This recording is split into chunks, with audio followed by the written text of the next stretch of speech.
Paul, he said it says he's in a practice section. I've never heard of that, Paul. Okay, can you guys hear me now? We sure can. I'm not hearing anything. Can you hear us at now? all?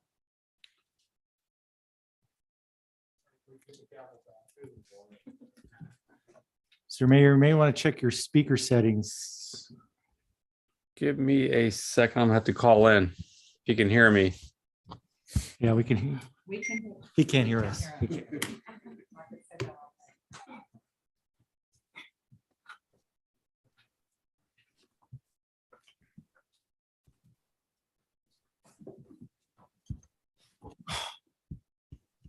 So bad today. I don't know why. It's okay. I'll live.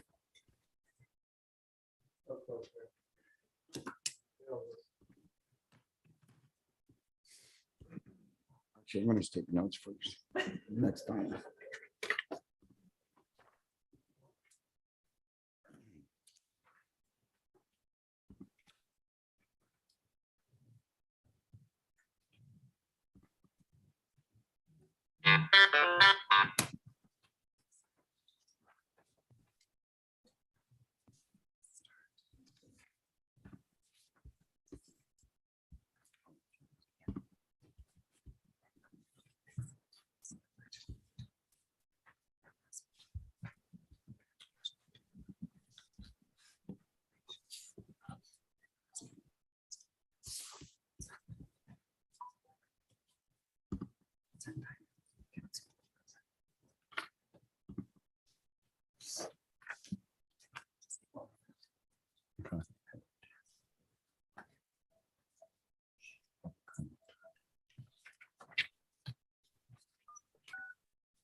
No one that didn't want to come in.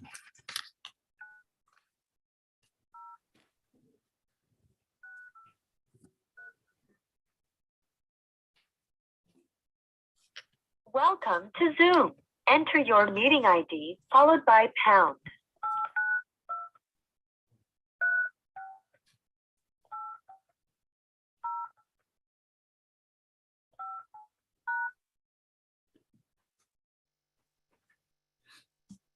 Enter your participant ID followed by pound. Otherwise, just press pound to continue. You have joined the meeting as an attendee and will be muted throughout the meeting.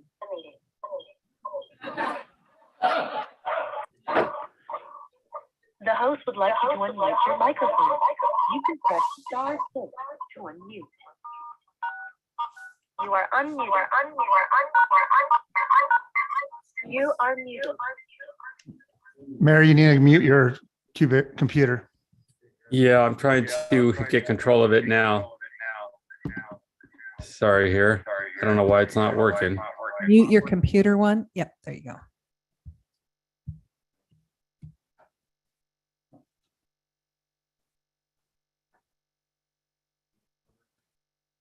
Can you hear us now, Mr. Mayor?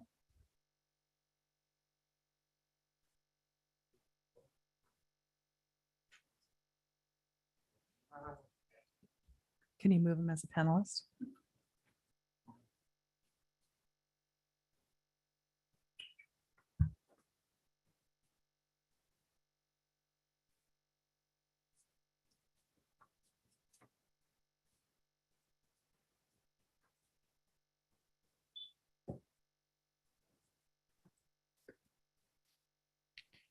Are you not able to hear me? Yes. Can you hear us? I can't hear you guys. It's the problem. Even on your phone? It's echoing. If I mute, I can't hear you on the phone either. What about?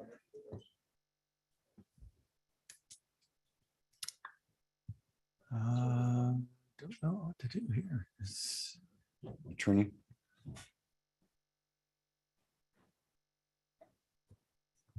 Oh,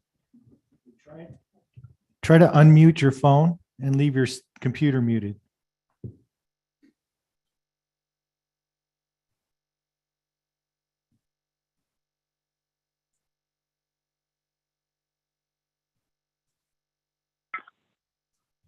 Now can you hear me? We can Yes. hear you now. Just keep your Okay. computer muted. Yeah, that's what I'm going to be doing here. All right, we'll go back to calling the meeting order of April 4th, 2022. Councilmember Morales, will you lead us in the Pledge of Allegiance?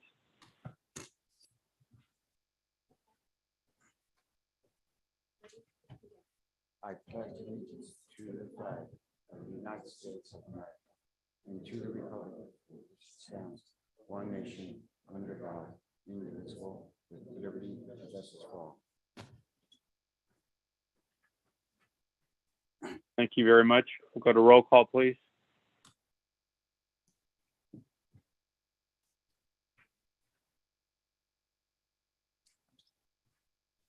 Councilmember Morales? Here. Vice Mayor Perez? Present. Mayor Velazquez? Here. Councilmember Resendez? Here. Councilmember Burns? Here. Police Captain Batania? Here. City Manager Miller? Here. City Attorney Epperson? Here. Thank you. Verification of agenda posting. The agenda for the City of Hollister City Council regular meeting of April 4th, 2022 was posted on the bulletin board at City Hall on March 30th, 2022 at 4 p.m. per Government Code Section 54954.2. Thank you. Thank you. We'll now move to proclamations. City Manager.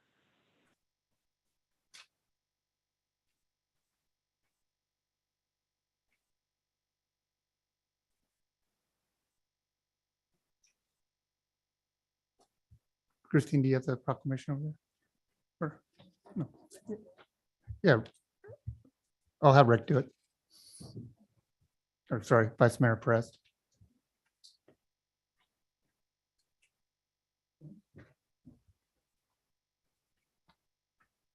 John? Daisy?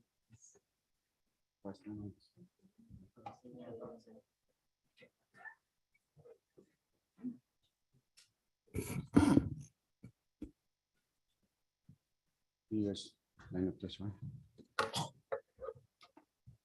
Wow, this is very fitting. What an honor.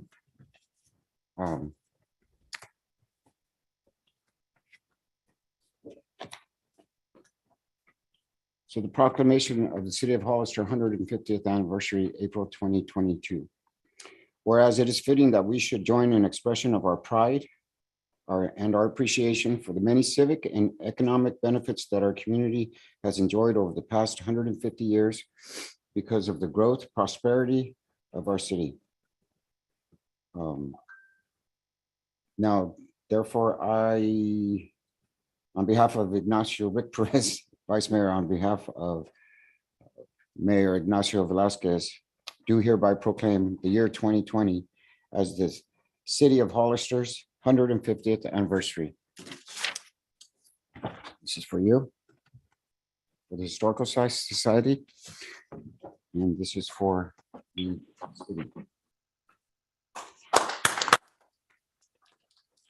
Yes, come take a picture. How do we cut this way? You guys gonna be in here, 3 or all of them? I mean, All of us You or guys- just them? I'm counting 1, 2. Did you say something? yes, oh, yes. John, did you want to start off? I just want to thank the city and the inhabitants of the city of Hollister for the opportunity to have this great celebration for our great community. Thank you.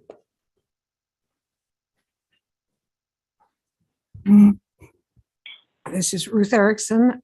We were very happy to see that the city council wanted to show its pride in having a 150-year celebration of Hollister, the county seat of San Benito County.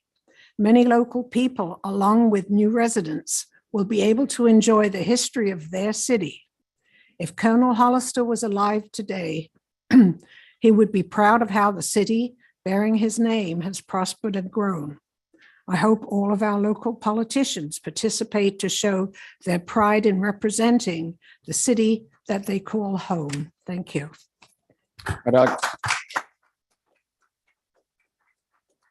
If I Thank can you. add to that. Go ahead, sir.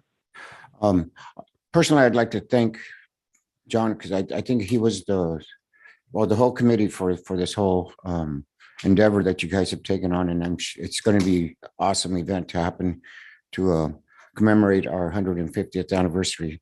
So that I applaud you, but I know, John, you've been a real drive force of this, and so I personally want to thank you for all that you've done, not just for our 150th, but for preserving our history for San Benito County and the city of Hollister. Thank you. Thank you. We're going to now move to the consent agenda. Are there any items council would like to pull?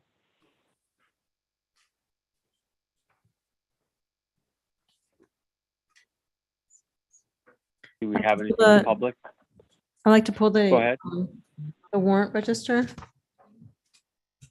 So that's number 3. Item 3. Okay. Is there any others? Do we have any from the public? We have none, Mr. Mayor. Thank you. Is there a motion? So moved. Second. There's a motion. Is there a second? There's a Second. motion and a second. Roll call vote, please. Councilmember Resendez, Yes. Councilmember Morales, Yes. Councilmember Burns, Yes. Vice Mayor Perez, Yes. Mayor Velazquez. Yes.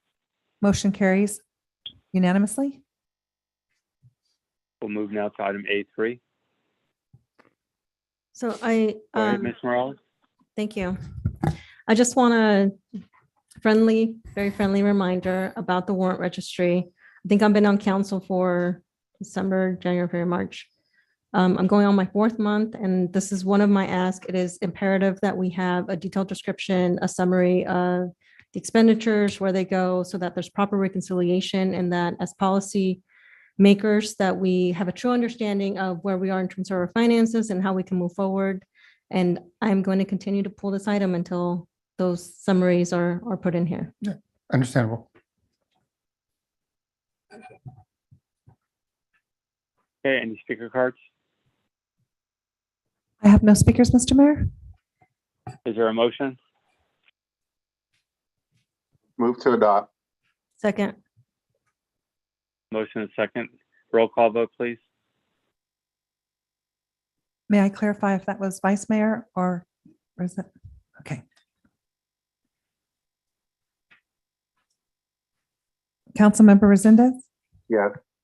Councilmember Morales, Yes. Councilmember Burns, Yes. Vice Mayor Perez, Yes. Mayor Velazquez. Yeah. Motion carries unanimously. Thank you. We are going to now move to public input. This is a time for anyone in the audience to speak on any item not on the agenda and within the subject matter jurisdiction of the council. Speaker cards are available in the lobby and are to be completed and given to the city clerk before speaking. When the city clerk calls your name, please come to the podium, state your name and city for the record, and speak to the city council. If you are joining us by Zoom, please click on the bottom of your screen to raise your hand. If you are joining us by Zoom using a cell phone, please press *9. Each speaker will be limited to 3 minutes with a maximum of 30 minutes per subject. Please note, state law prohibits the city council from discussing or taking action on any item not on the agenda. Do we have any speakers? Yes, Mr. Mayor. Susan Logue. Hi, good evening, everyone. Susan Logue, resident of Hollister. Thank you all for being there tonight and for putting forward the Hollister 150 proclamation. I think it's very exciting. We'll be moving in this direction, and I look forward to the events that are going to be celebrating the incorporation of Hollister as a city. I just want you to know that technically something's going wrong with the computer feed. In other words, I'm hearing overlay. So as Dolores was speaking, I also heard the next couple of minutes forward. So you may not be getting everybody in at the same time because there seems to be some kind of problem with the computer in regards to being on Zoom. Just wanted you to know that. In regards to the library, I wanted to let you know that this week is National Library Week, and there's a lot of wonderful events that are going on in the library this week to celebrate. Tomorrow is National Library Worker Day. So if you get a chance and you've got a favorite friend and they're in the library, please, stop by and say hi. In addition, the Friends had a recent fundraiser that was on March 20th, and we did a wonderful job with raising monies for the library. We made over $3,000 thanks to the wonderful people who attend our events, the donors, and the very generous anonymous donation we've got coming too. Very exciting. So thank you all for being involved with the library and supporting our local community. Thank you. Thank you. I'm giving it a moment, but I have no more speakers, Mr. Mayor. Thank you. We're going to now move to item D1, City Manager's Report. Yeah, I have nothing to report at this time. Thank you. We're going to move now to D2, Training and Conferences. Yeah, I will say that the police chief took me kicking and screaming to a city manager and police chief training for us to work on how do we work better together, or it's more of a statewide post training. And I will say that we've got a very good training out of it on how to improve that communication moving forward. I would say it wasn't, we didn't have a bad communication, but it was a good program that taught us how to continue to improve that, and then also to work with the council also. So it was very good. So I really appreciate that one. And that's all we have for right now. Thank you, sir. We'll now move to item F1. Staff's coming down now.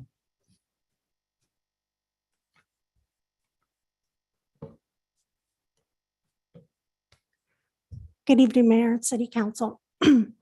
This item is related to a policy that would grant U.S. veterans preference during the hiring process for City of Hollister employment. City Council directed staff to prepare the policy. Briefly, the policy is as follows. So veterans requesting preference would be required to provide a city employment application, veteran supplemental application, and a copy of their DD 214 discharge papers. Eligible veterans would receive a credit of 5 points, which would be added to their final scores during the hiring process. In the case of disabled veterans, a credit of 10 points would be added to their final scores. Staff recommends that City Council approve the policy and has prepared the necessary resolution for approval considerations. Are there any questions? Thank you very much. I do see Mr. Resendez. Do you have your hand up, sir? Thank you. I could wait until after public comment. Thanks. Do any of the other council members have a question now? Just if you, it's helpful if you just raise your hand so I can see you guys. You do have a comment. All right. Do we have any no public comments from the public? We have no public. Okay, Mr. Resendez, go ahead. Thanks. Just briefly, I just want to thank you guys for moving so fast on this. We asked, I think, a couple meetings ago, and you turned it around so quick. So we really appreciate you. I think that our council in general, past and present, pride ourselves on supporting not only the people that defend our country every day and our law enforcement officers and our fire department. So I'm really, really glad to see you move so quickly on this. Good job. Kudos to you all. Thanks. Thank you. Thank you very much. All right. Is there a motion on this item? So moved. Second. There's a motion. Is there a second? Motion and a second. Roll call vote, please. Councilmember Resendez? Yes. Councilmember Morales? Yes. Councilmember Burns? Yes. Vice Mayor Perez? Yes. Mayor Velazquez? Yes. Motion carries by unanimous vote. Thank you. We'll now move to item F2. This item would approve a professional services agreement between the City of Hollister and Ralph Anderson and Associates. During labor negotiations, City Council agreed to conduct a class and compensation study for all city job classifications.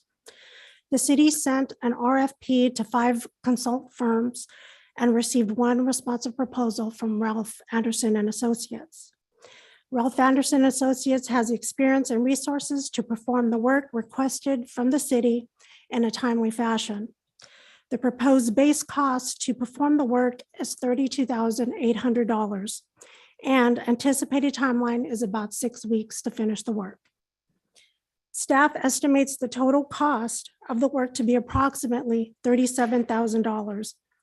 That amount will cover the base cost and a 12% contingency for any unforeseen additional work, as well as attending meetings or making presentations to the city, which costs are not accounted for in the base cost.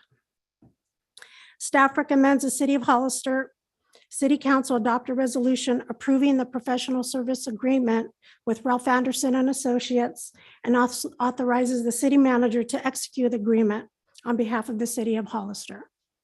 Staff has prepared the resolution for City Council consideration and approval. Are there any questions? Thank you. Any questions from Councilmember Morales?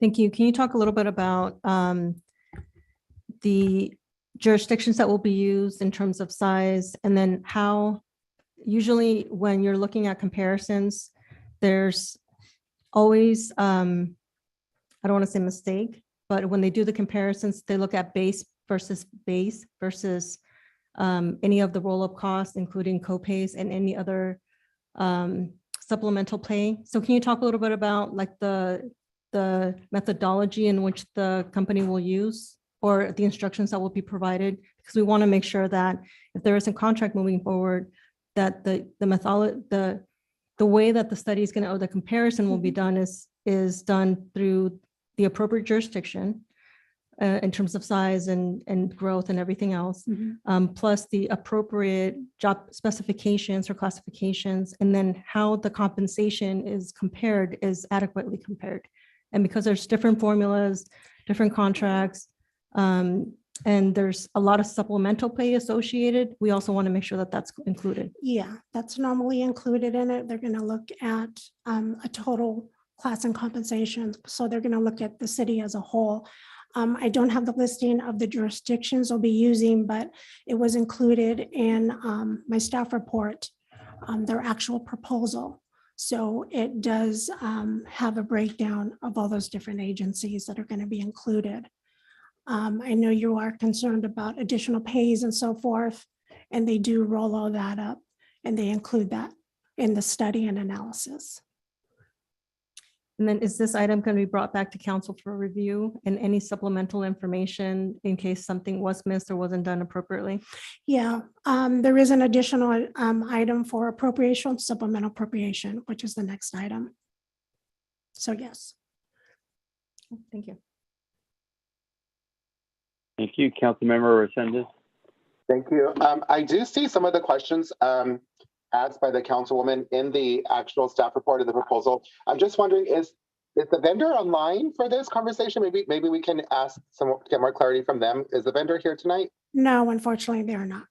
Oh, okay. Yeah, but I did see a lot of those concerns in the proposal itself, the RFQ. So thank you. Thank you. Any other questions? Councilmember Burns. Thank you, Mayor. 2 things real quick. You're going to also factor in retirement systems because I know that our city is a PERS agency, and that could certainly factor into salary, I believe. I believe it is. Okay. For me, that's kind of an important thing. I just say that. And I believe the cities that we picked were all CalPERS cities. Okay. Yeah. And then my second question is, I did look at the references, and I noted that the city of Monterey used this firm, and they had quite a long list of other jurisdictions. Did we reach out to any of those other jurisdictions to see what their results were, what their thoughts were on this firm? No, I did not. Okay. For me, I think it could be helpful to at least at your convenience, maybe reach out at least to the city of Monterey. It seems to me like they were probably the closest one that I'm aware of, and just get a sense for their value and their work, recognizing we're kind of limited here based on the fact that there were only one proposer out of 5. And so, anyway, those are my thoughts, but thank you. I appreciate the timeliness of this. Thank you, Mayor. Thank you, sir. Do we have any speaker cards? I have no speakers, Mr. Mayor. Thank you. Is there a motion? So moved. Second. There's a motion and a second. Roll call vote, please. Councilmember Resendez, Yes. Councilmember Morales, Yes. Councilmember Burns, Yes. Vice Mayor Perez, Yes. Mayor Velazquez. Yes. Motion carries unanimously. Thank you. We'll move now to item F2. So this item is to approve the funding to cover the work for the class and comp study being performed by Ralph Anderson and Associates. Staff requests an appropriation of $37,000 from Fund 101 to cover the work and has prepared the necessary resolution for City Council approval. Thank you. Any questions from council? Do we have any speaker cards? I have no speakers, Mr. Mayor. Is there a motion? So moved. Second. There's a motion. Is there a second? Motion and a second. Roll call vote, please. Councilmember Resendez, Yes. Councilmember Morales, Yes. Councilmember Burns, Yes. Vice Mayor Perez, Yes. Mayor Velazquez. Yes. Motion carries unanimously. Thank you. We'll now move to item F3. F4, F4. F4, sorry. F4. Yeah, thank you, Mayor. So at one of the council meetings, it was asked for staff to bring back potential solutions to the fentanyl issues that they're being experienced within the city recently. So we were contacted by Youth Recovery Connections, a nonprofit startup that specializes in prevention. And staff is requesting $65,000 to help out the nonprofit. As just so for council to know that San Benito County is reported in 2021 that there were 36 individuals that required Narcan administered to them. And actually in the last 3 months, we've had 17 cases. So I have Amy Bravo and Michael Salinas from the agency here. And also they can provide other services to the city if requested. But I'll have Amy do a quick introduction to their organization. Hello, Mr. Mayor and council members for hearing our proposal tonight. We appreciate your time. Just quickly, I hope you all had a chance to review the proposal and the attachments, including the budgets in our brochure. And as you all know, we've been fighting an epidemic for a long time. Opioid epidemic really started getting going about 5 years ago. We've made a lot of headway until pandemic came, right? So I always say we've been fighting an epidemic during a pandemic and everything intensifies. Just this last week alone in the city of Hollister, you had 5 overdoses. Nationwide, since 2018, 786 deaths till 2020, 3,946. Some cities, including Monterey County, are seeing a 900% increase in overdose deaths. And so we know there's a problem, and how are you going to meet the problem? So personally, if I come from a background of addiction, a lived experience, and I got brought here. I came here in January to partner with Michael in opening up a nonprofit after your resident, my niece, Faith Ann Carter, aged 15 years old, died from a fentanyl overdose.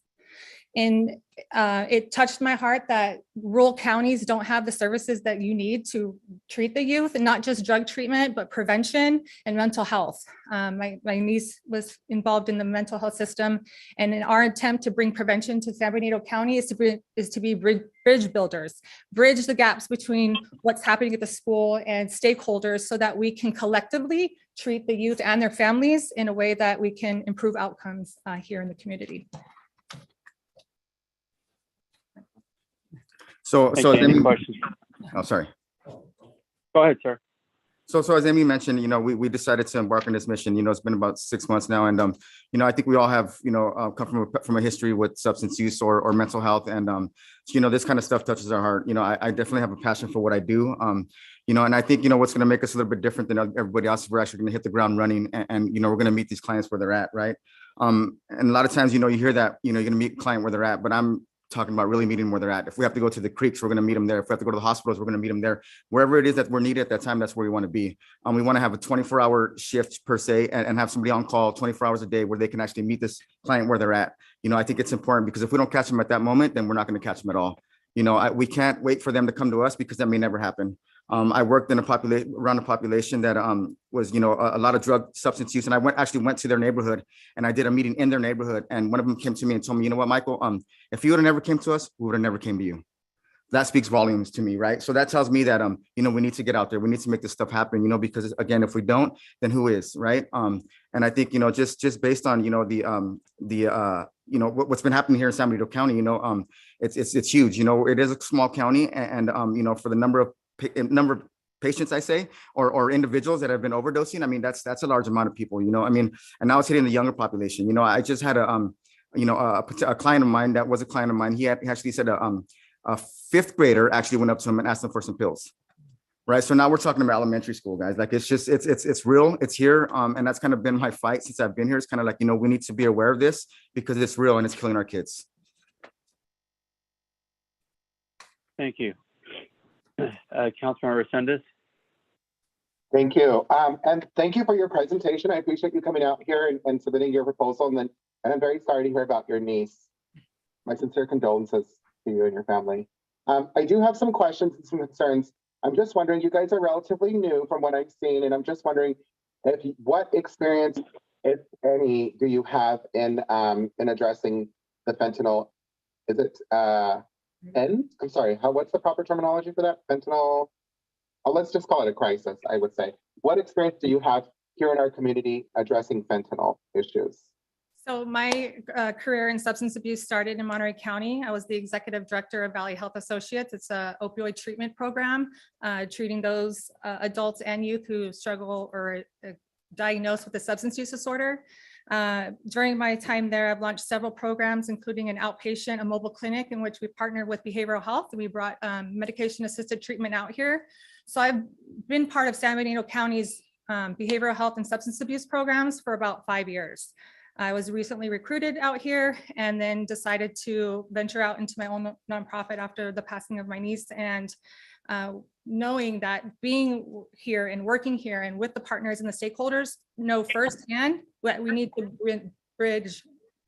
be bridge builders and really do the work on the ground. And like Michael said, they're not going to come to us. I have a master's in public administration, a bachelor's in organizational leadership, tons of training in CBT, MI, motivational interviewing to treat the youth. However, my role in this will be administrative aspects of things, and Michael will take over the clinical during the startup until we grow and expand services. Thank you. And then as far as deliverables go, can you just summarize, what is it that you're going to do with the $65,000 to help address the fentanyl crisis here in our community? So the budgets I sent were a couple options. One is $164,000 is for an entire year of bare minimum programming. Some ideas that meeting with stakeholders, probation, Hollister PD, and our work that we've done here with other CBOs. That was that main budget. But in anticipation for, if you guys asked me what the $65,000 was, I prepared another budget if you guys would like to take a look at that. I pass it around. Right. So the 65,000 is for startups. So the 65,000 will cover all administration. Let me just pull it up on my phone. So we have licensing with DHCS. So currently right now, we're going to launch the prevention, is why we need community and stakeholder support. It's because prevention is not billable. It's not a reimbursement modality, if you will, compensated by state or private insurances. So prevention, education, and needs to be funded elsewhere. So the 5,000 is for GHC licensing, so we can grow services and go into treatment, outpatient IOP. Your county, San Benito County is a DMC ODS waiver county by DHCS. And so there's legal, requirements that the county has to provide every level of care. Currently, we're missing roughly 80% of those levels of care. Operational insurances, being that we are going to be treating youth, it's a little bit higher than a normal profit would have. You have liability, directors and offices, commercial, and then there's a special one for youth in the event, God forbid, something should happen. There's an extra liability. I think it's a $3 million policy.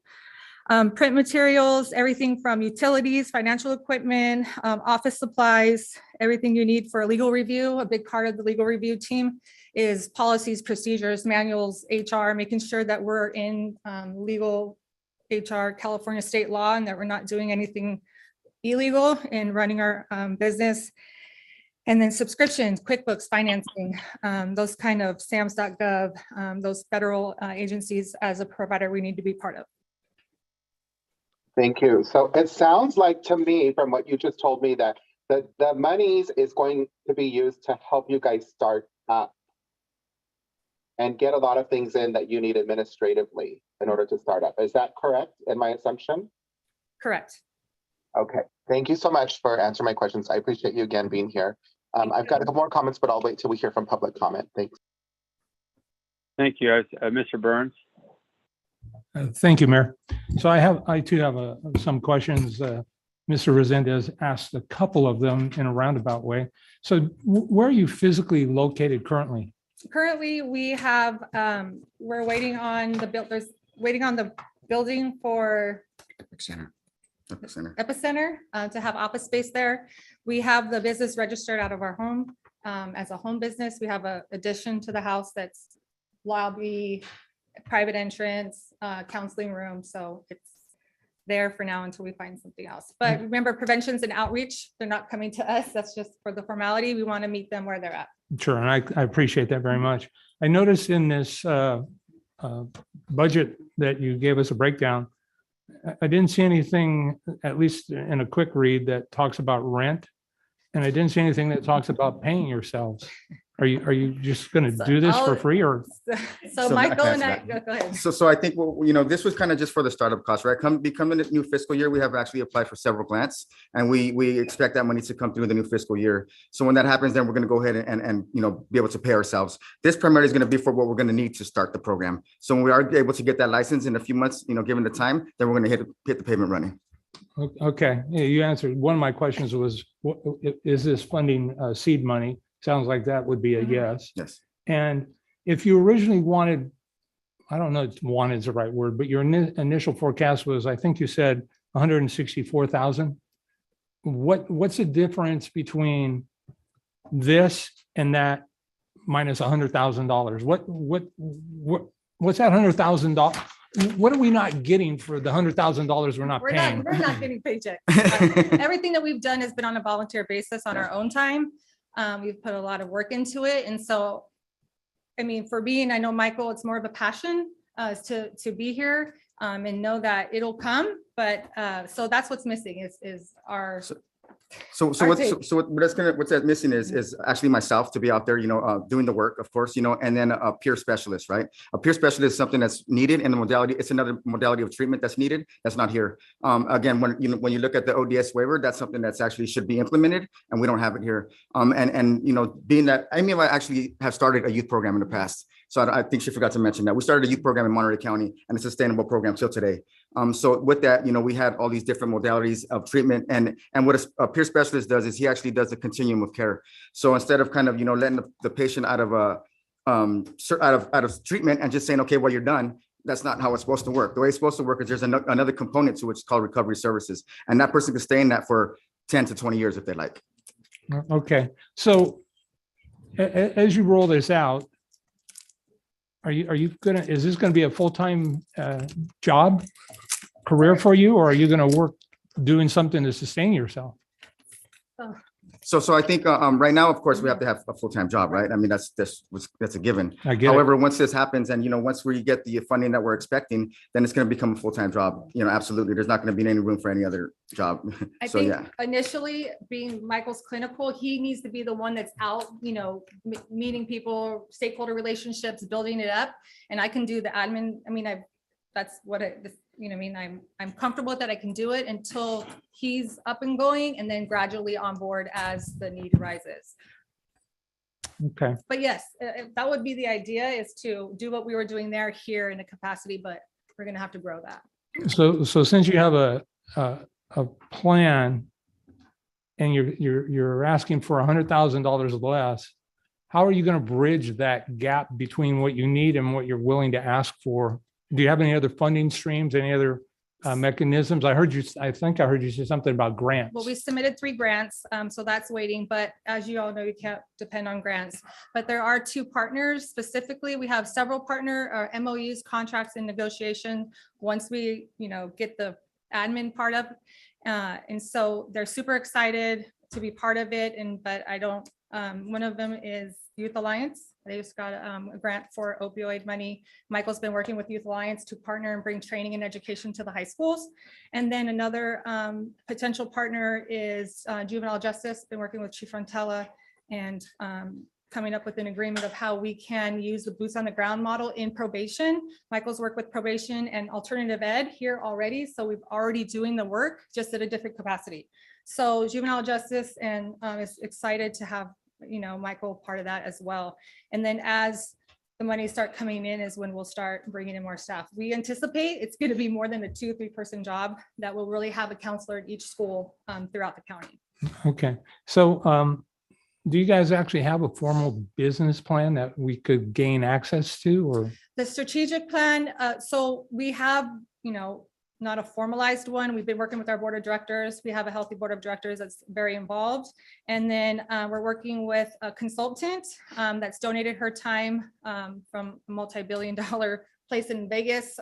She's doing strategic planning with us in grant writing and just the formalities of the business plan. Okay.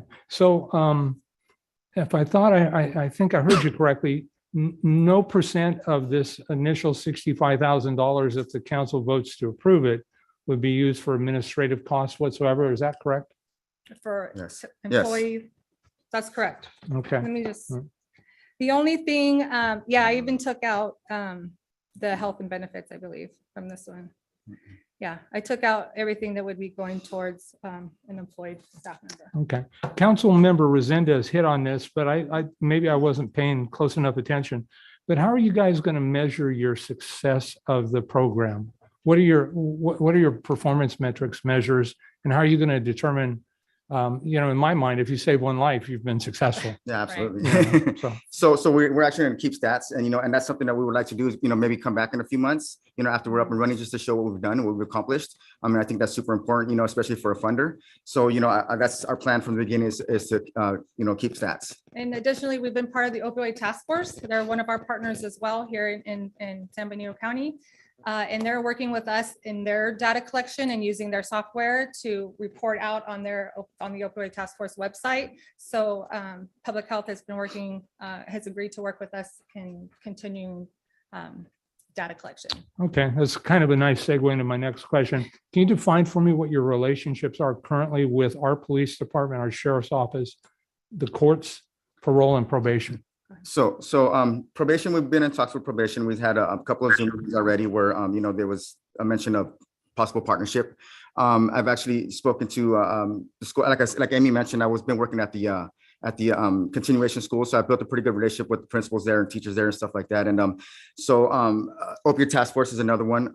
And the police department, I've actually had the opportunity to work with the police officer for the SAFE program through behavioral health. However, I built a pretty good relationship with the police officer, and I'm hoping to be able to. I haven't really brought it to her attention yet as far as wanting to do this, but it was working really great. And so I was kind of pulled out.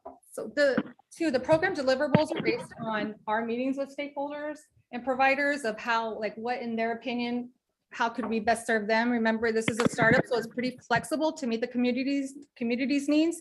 And these were things that they discussed as having a strike team, working with Hollister PD, or having a substance abuse, professional on the SAFE team to respond to overdose events, working with EMS. A lot of these came from, school settings, from alternative ed. So these are all what the city of Hollister stakeholders believe. And so it's really, we can tailor make this in the future. Okay. On page 3 of your presentation, packet page 164 for council, says the targeted demographic of participants is moderate to high risk youth already supervised by juvenile justice, the LGBTQI+, and other vulnerable youth throughout the community. That concerns me a little bit because it sounds like these are people that are already in our system. And I don't know what the demographics were for the victims of overdoses, but I'm not convinced that they all already be in the system. And so if you could explain that more for me, that would be helpful. Sure. That was just referring to juvenile justice and vulnerable patients or clients. Youth implies everybody, anybody that's age 12 to 18, and then transitional age youth 18 to 24. So meeting with the schools, so youth and juvenile justice youth, what paragraph are you referencing? It was the very last paragraph on page 3 of your presentation. It starts with youth recovery connections. Proposes a project that is multifaceted.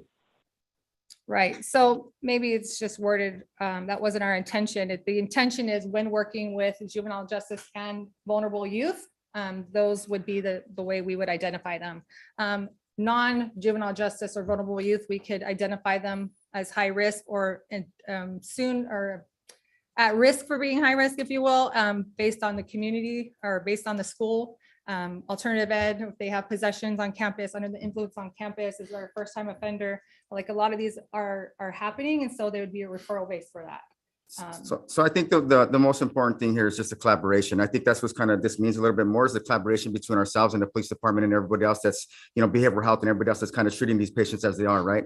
And I see that because, they're going to be the ones that have the data right now at this point, right? We don't have that data, but they are going, and the idea of meeting them where they're at, that means the assessment, right? That's how we're going to determine whether this client is at a high risk or not. Without the assessment, we're not going to know whether, who this client is or what they are, what they're doing, right? So once we can conduct this assessment on site, then we're going to be able to know, just not involved with this system here, but with every system, we're going to be able to recognize whether this client is at a high risk or at a minimum risk for continued use. Okay. I think another important thing I think to make mention is, yes, the drug epidemic and overdose and all that is real, but it's not just drug prevention. I want it to be, or we envision it to be, a universal prevention. Is it gang prevention, human sex trafficking prevention, mental health? Like, what can we do to treat or address prevention as a whole, not just drugs? So it's a multifaceted program. I couldn't argue with you. I think that makes perfect sense to me. I think the money is not nearly enough. You talk about boots on the ground on the next page, and it says deploy a team of 2 addiction professionals, a counselor and a peer support specialist. At what point are you proposing to do that? I mean, honestly, it just seems like you're going to be so under budgeted, and to assume that you're going to take no money to do this, well, God bless you. But I don't know that you're going to find 2 other willing people to do that without being paid. So the 2 people that are going to be doing that is myself, and we already have a peer specialist that's willing to join the team and do that with me. So the boots on the ground, it means exactly that. We want to hit the pavement running, like I said. So this is right here is going to take us to the fiscal year, and we're anticipating, getting some grant money that's going to take us to where we want to be at that point. It's unfortunate, but I mean, you need money to make things happen. And I get that, right? And so right now it's kind of like, we're kind of doing what we can, and hopefully, we'll be able to get this and come the new fiscal year, then we can go ahead and start the program and get the boots on the ground going. Too, I think being that I've been part of board meetings, I've been on boards, my vision was to ask for too much and then, So do the 3 months, come back, present, this is what our findings were, this is what the assessment, the community needs assessment says. And if needed, we ask for more, or, okay, now it's time to hire a staff member, whatnot. So This is just to get us through June 30 and then Okay, so we're talking really about $65,000 for 3 months. yes. What happens if, what's plan B if none of this comes to fruition? Well, we already have, we're just in the final stages of juvenile justice and Youth Alliance. So that will, what funding we get will determine what deliverables we're able to do. Youth Alliance funds one deliverable, juvenile justice funds another deliverable. So that's how prevention works. Okay, and so if we as a council decided to grant or award this contract to you, bless you. Thank you. Does the $65,000 trigger opportunities for other funding that would otherwise not necessarily be available? I think so. Yes. Okay. So some of these last till, like, for instance, the policies or the operational insurances, like we pay that a month at a time. DHCS is, I mean, it's not a month, a year at a time. DHCS licensing is a year at a time. So a lot of these, we don't have an option to pay month to month. It's a year. And then, so that'll make the next, you know, the fiscal year's budget lesser, if you will, because all those would have already been paid. Okay. Have you guys spoken with either the city of San Juan Bautista or the county of San Benito? San Benito County, yes. We're actually going through the Board of Supervisors for that and helping them, but that's still in its infancy stage. So I don't want to really promise too much, but there's a lot of stakeholders that are super supportive, and the county, San Benito County has prevention money as well that is looking to contract out with the provider. Well, I'm sorry for putting you under the microscope and the magnifying glass, but thank you for your answers. I appreciate it, and I appreciate your commitment to our community. Thank you. Thank you, Mayor. Thank you, sir. Is there any other comments from council? Go ahead, Mr. Perez. So I heard that, so Amy's going to be doing pretty easy for administrative. Mhm. Can you talk a little bit more about what you do? Because you're the point of contact with the client, correct? Yes. See, So my history comes from pretty much the same background as Amy's. I've actually worked with medication assisted treatment for several years now. I'm familiar with all medications. I'm familiar with the opioid epidemic. I'm familiar with fentanyl. I'm pretty much familiar with all of that. Like I said, I've worked in the MAT program, NCP program for about 4 or 5 years now. So we actually created a policy for adolescents that to use medication to help them with their opioid addiction. So we've actually done a whole lot in regards to this population. So part of what I do is I actually, again, meet the client where they're at. I like to say I'm blessed. I don't know which other way to say it. I've been able to build a really good rapport with every patient that I've been in contact with. I've been able to kind of, assist them along their way and get to a better place in life. And I am them. I am these children, so to me, that's where my passion comes from. I absolutely am them. And that's why I don't let up, when it comes to children. I can't, unfortunately, they didn't have these type of programs when I was younger. So, my life kind of went astray and, a lot of bad things came from that. So part of that is my passion, where I come from it. And I, like I said, I feel like I've been blessed. I've been the one that's primarily been treated adolescents in every program that I've been to. Again, like I mentioned, we have to start up we started a youth program in Monterey County. So the question to that is I do everything in regards to assessments, treatment plans, individual counseling, family counseling, case management. The list goes on and on. So let me see if I had these numbers right. So last year there was 35 overdoses, 17 in the last 3 months, 5 in the last week. That's a lot. I commend you guys for your passion for our youth. And so the 65,000 is going to get you guys your administrative cost. What does it take? So if we get the administrative cost, what good is that if you're not out there? So how is the 164 is enough to get you out there? And if it is, for how long? And The 164 would fund what's in the proposal. And their work as a peer support, I would be on as admin until we've hired somebody or, gained additional funding. I think what's important too is not with our professional experiences, but across the nation. We have contacts that like writing policies for us, helping us from Boston's Children's Hospital and modeling what they do out there. We went to Boston a couple years ago and got to go to the hospital and see how they did medication assisted treatment with youth, all the way to UCLA. We've had strong partnerships with UCLA. They come out and they do our trainings and, you know, community-based assessments, whatever we need. So we have really strong partnerships to bring here to this community as well. So The 164 would get Michael on the ground, starting the work immediately. So 164 would put Michael out there. And a peer specialist. And a peer, yeah. And a peer specialist? And that would be, so then you would have your strike team in effect. Because this is more of a comment, because I have a family member that has the benefit of being part of that strike team, a client of your strike team, and is doing so much better. And I know with recovery, having my own background from it, that there is only a window of opportunity that's open for so long, and then it's shut. And later on, it might come open, but it's really smaller and smaller and smaller. And so that's probably the main reason that I support this, because you guys are getting out there, and if that window's not open when you get there, because actually during an overdose, that's when the biggest window's open, isn't it? Absolutely. Yeah. So and when you get in there as a strike team and do that, that's huge.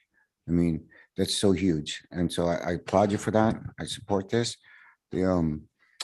I too think that 65 is, I mean, basically what 65 to get your paperwork and get you a laptop, but how do we get you to get out there?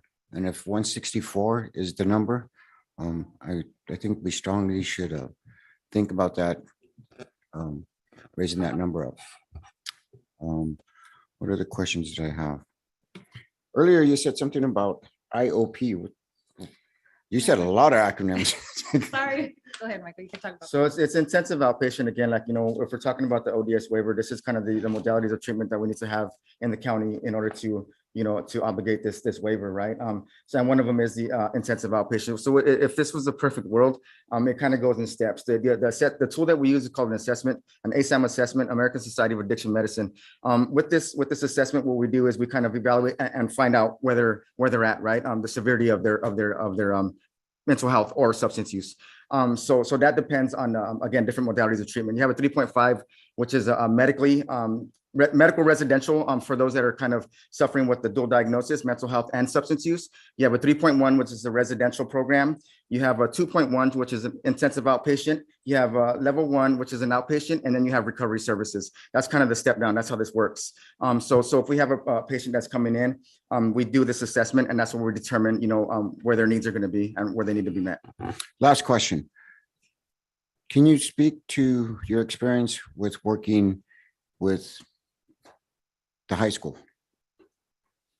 So I started I came here about 6 months ago. I got recruited as well to help start the youth program. From my understanding, that's the reason why I came here. Matter of fact, I live in Hollister, and I had heard that there was no services for kids. So that hurt my heart. And I have nephews here and I have nieces here, and so I decided to come down here and help build this program. When I got to behavioral health, there was 0 clients there. I actually left behavioral health about a week and a half ago. I was up to 35 clients, and I did that in about a 5 months, in a 5-month period. So my relationship with the schools is excellent. I mean, I've definitely built a good rapport with everybody there. And again, like I said, I feel like I'm blessed. I don't know how else to say it. You know, I'm able to kind of treat these kids and meet them where they're at, and they're able to understand me, and I'm able to understand them.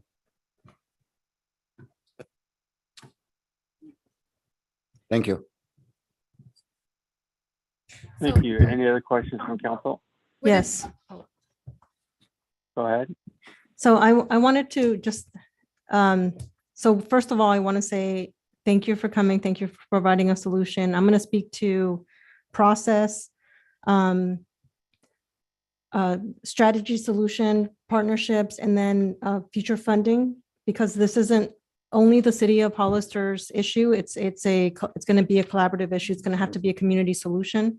So None of these comments are towards you, so please know that.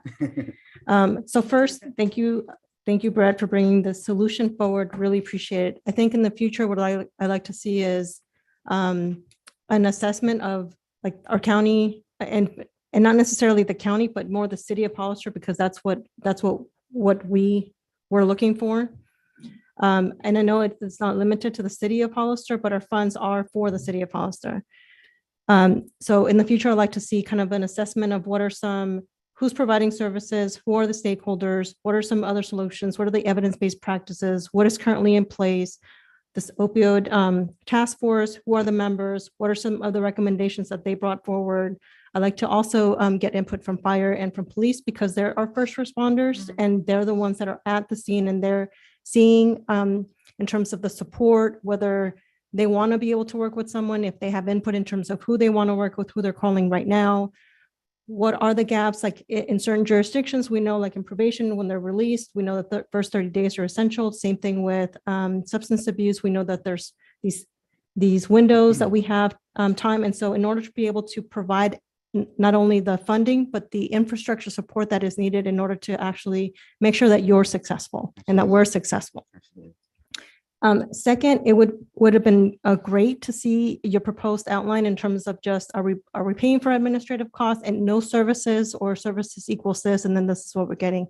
In your proposal, it states that this is going to provide services to the county. Great, but I would like to, for whatever money the city provides, for that to be the focus, for that to be the city. Okay.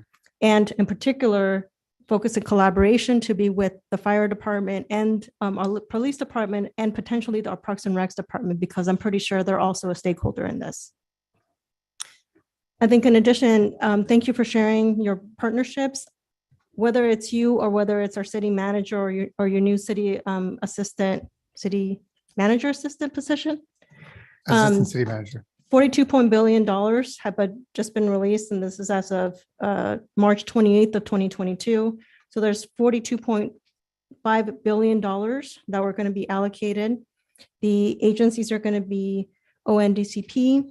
I know everybody loves acronyms, but that stands for the Office of National Drug Control Policy will be part of that. SAMHSA is another one. HHS is another one that are going to be providing a lot of funding. DFC, HDT, A will be also providing a lot of funding. And in other jurisdictions, there are task force comprised of 15 members, including the district attorney's office, who are, in addition to doing that preventative work, sharing the potential harms of people who are distributing the drug and that what they could be charged for. So in looking at that continuum of care and a true comprehensive solution that involves the community and other stakeholders. Having said all that, I do support, and I'm also looking for options. This is one of many, but in terms of just overall process, overall moving forward, especially with funding, because 65 is not going to cut it. But, you know, while we're waiting for your other grants, we need to make sure that we create or be part of the path in order to acquire the necessary funding in order for us to have a solution with all the other organizations that really need to be at the table. Would it be possible to consider the 165 or the 164 that we submitted and choose between the two? Or the council could vote? Mayor, may I speak? Yeah, go ahead, sir. Thank you, Mayor. I think from my view, I really would prefer that this be a countywide process. And for me, I think time is of the essence, but honestly, it sounds like if we gave you the 64, it really isn't going to get our boots on the ground. And for me, I would like to hear what San Juan Bautista proposes and San Benito County to see about rolling this out relatively quickly.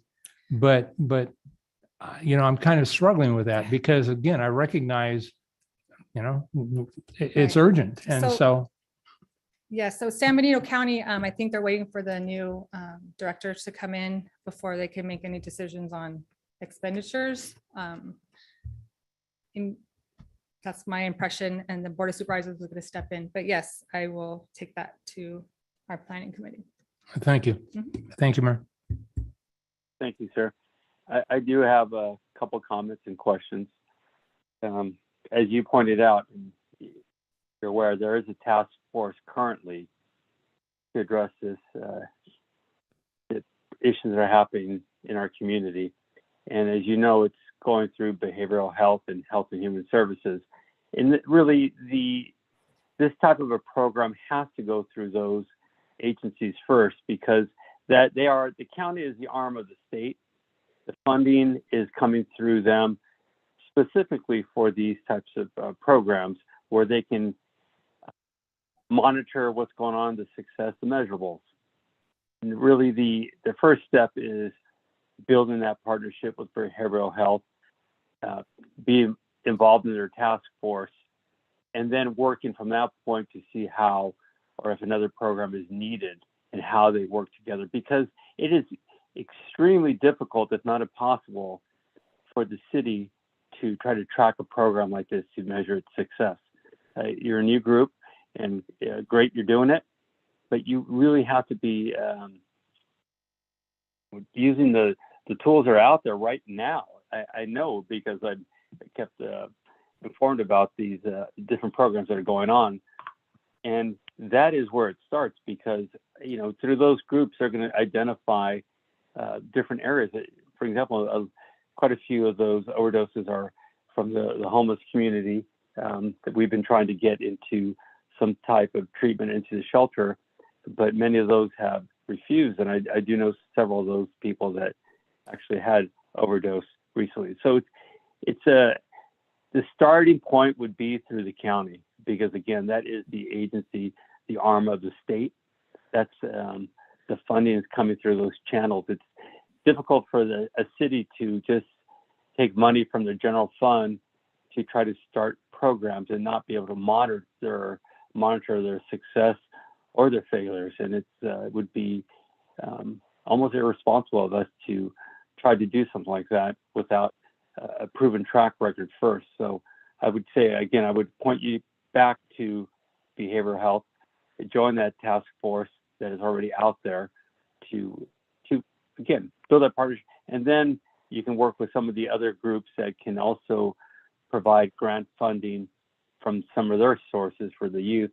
As you point out, Youth Alliance, once you have that going, there's plenty of grants out there for these types of programs, but it's important to start with an agency that is an expert in this and can make sure you guys are going down the right path on this, because the last thing we need is to find out something's not working and not being able to account for funding down the road. So that's where I would point you to start first.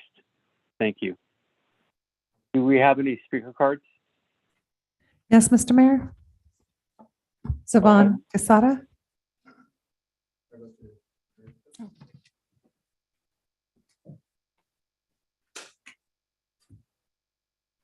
The youth is our future.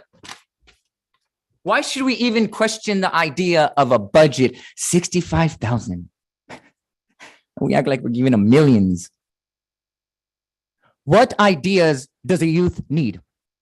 Guidance, leadership, direction, future, creativity, all these ideas that these two people here are coming with open arms, embracing the idea to come to the youth in a place that has nothing for them. I remember we had an arcade here before, a bowling alley. We don't even have any of that no more. And our youth, poor youth, because they are driving to the idea. Look what they're doing in the high school and carrying when the pandemic happened. First ones to feed.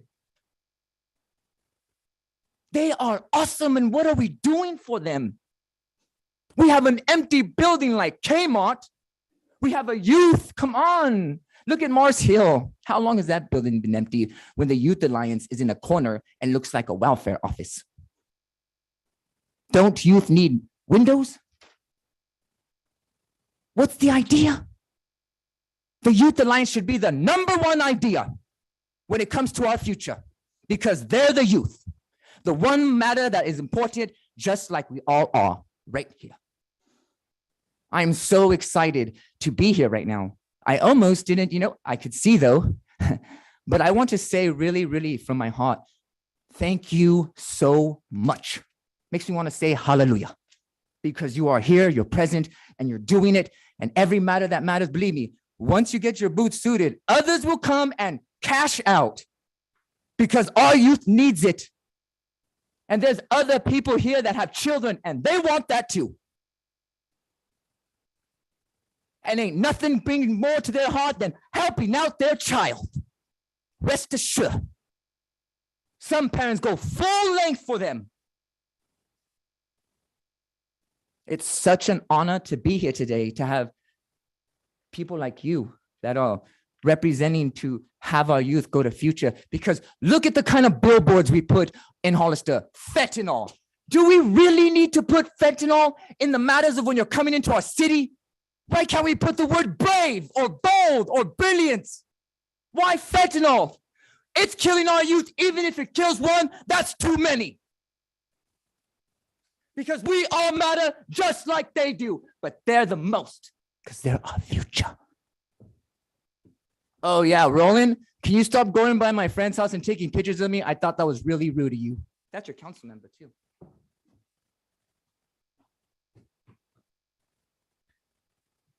I have no more speakers, Mr. Mayor. Thank you. I'll take it back to the council. Any other questions or comments from council? Vasquez, Tim Burns. Go ahead, Mr. Resendez. Thank you, Mayor.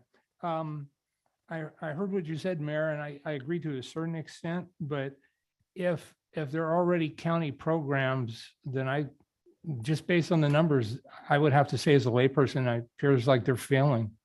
And for me, I would have to give them an F based on the results. And so I'm supportive of you guys. And so I'm willing to go down there with you, but I'm not ready to commit right now. I would like some answers to some of the questions that were brought up, but no, in my mind, if you brought it back in 4 weeks from now with some more of the answers, some more of the direction, I will support you. I will tell you that right here, right now. And so I just would like more clarity on things that were brought up tonight, but no, you have my vote. Thank you. Thank you, sir. Any other comments? Mr. Mayor. Go ahead, sir. Thank you. So I've got to be completely honest. And number one, I just want to thank you for coming out here. I think the work you're doing is vital. It's critical to not only our community, but other communities.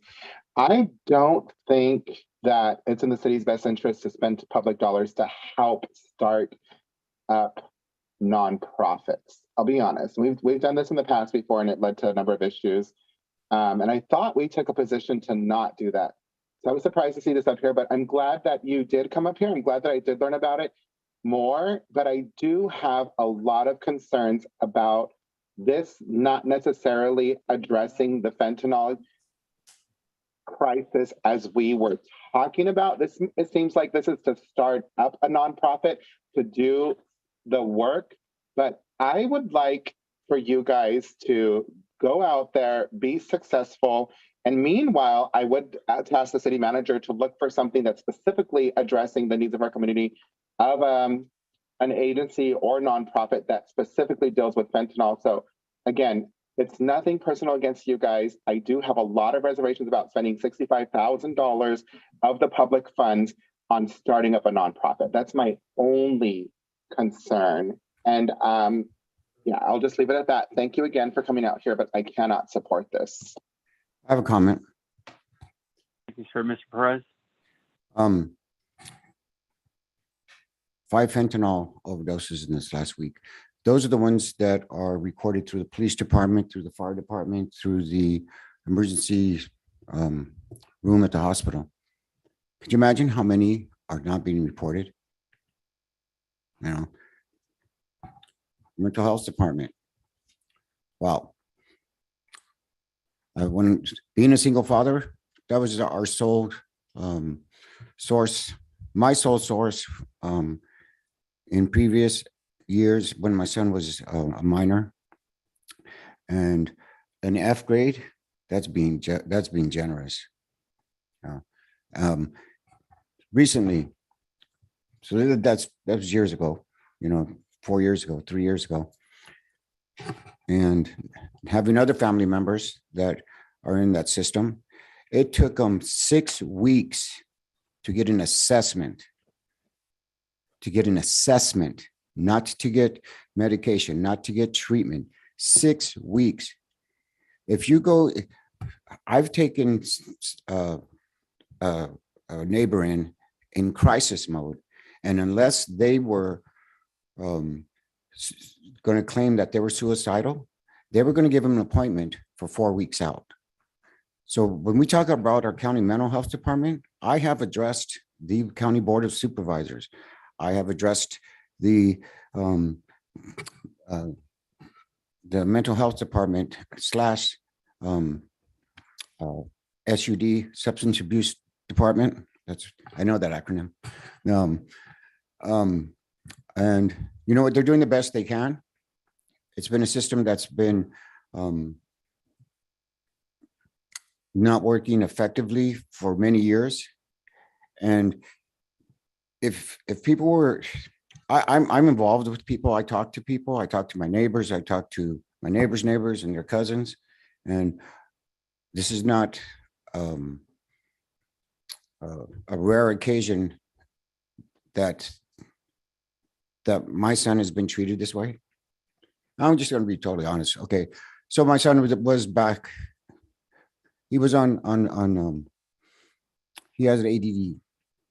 So we went to mental health. And something didn't work in there. You know, me being a single parent, I didn't know a lot.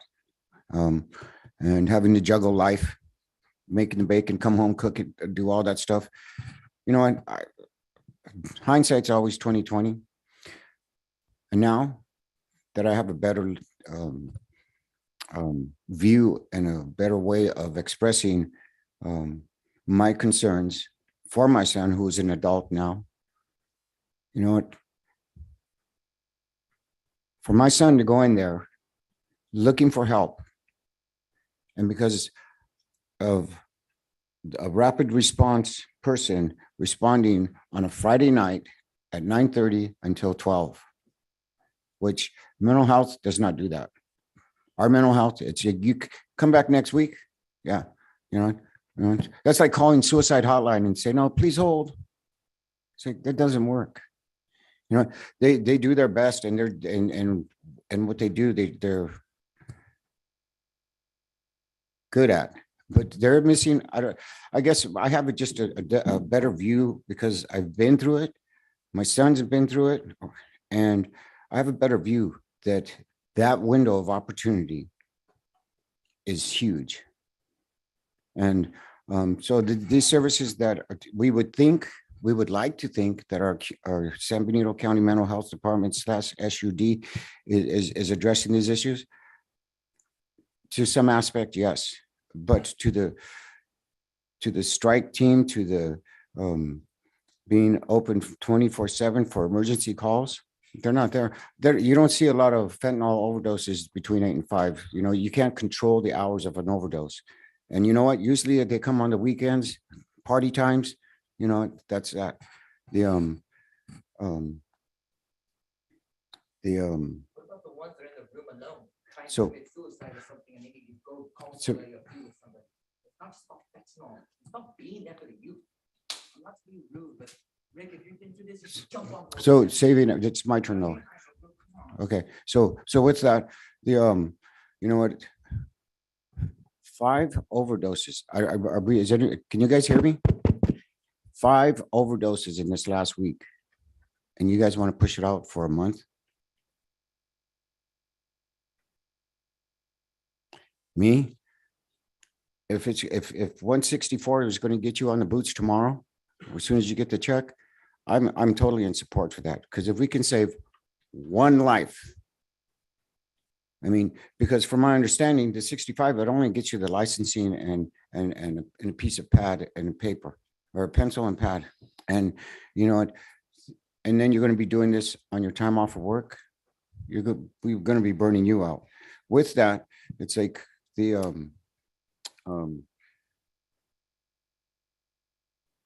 how much did we give the SNP bus?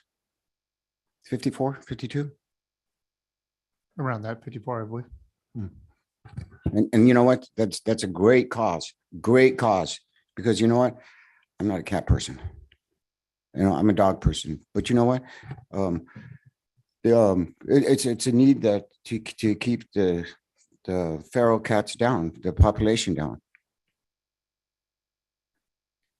And we're going to worry about, yeah, you know what? I don't want to I am responsible, and I'm going to be held responsible and accountable to every dollar that I approve to spend.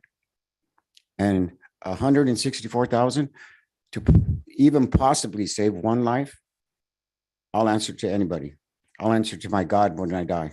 That is a good choice, because of your program and prevention, there's going to be numbers you can't even track. How many kids you got to go that way instead of going and getting overdosed. You know, so I'm in total support of this. Yes, I've had family members overdose. I've had neighbors overdose. You know, it's this is not like getting a street cleaner, a street sweeping vehicle or anything. We're talking about lives here.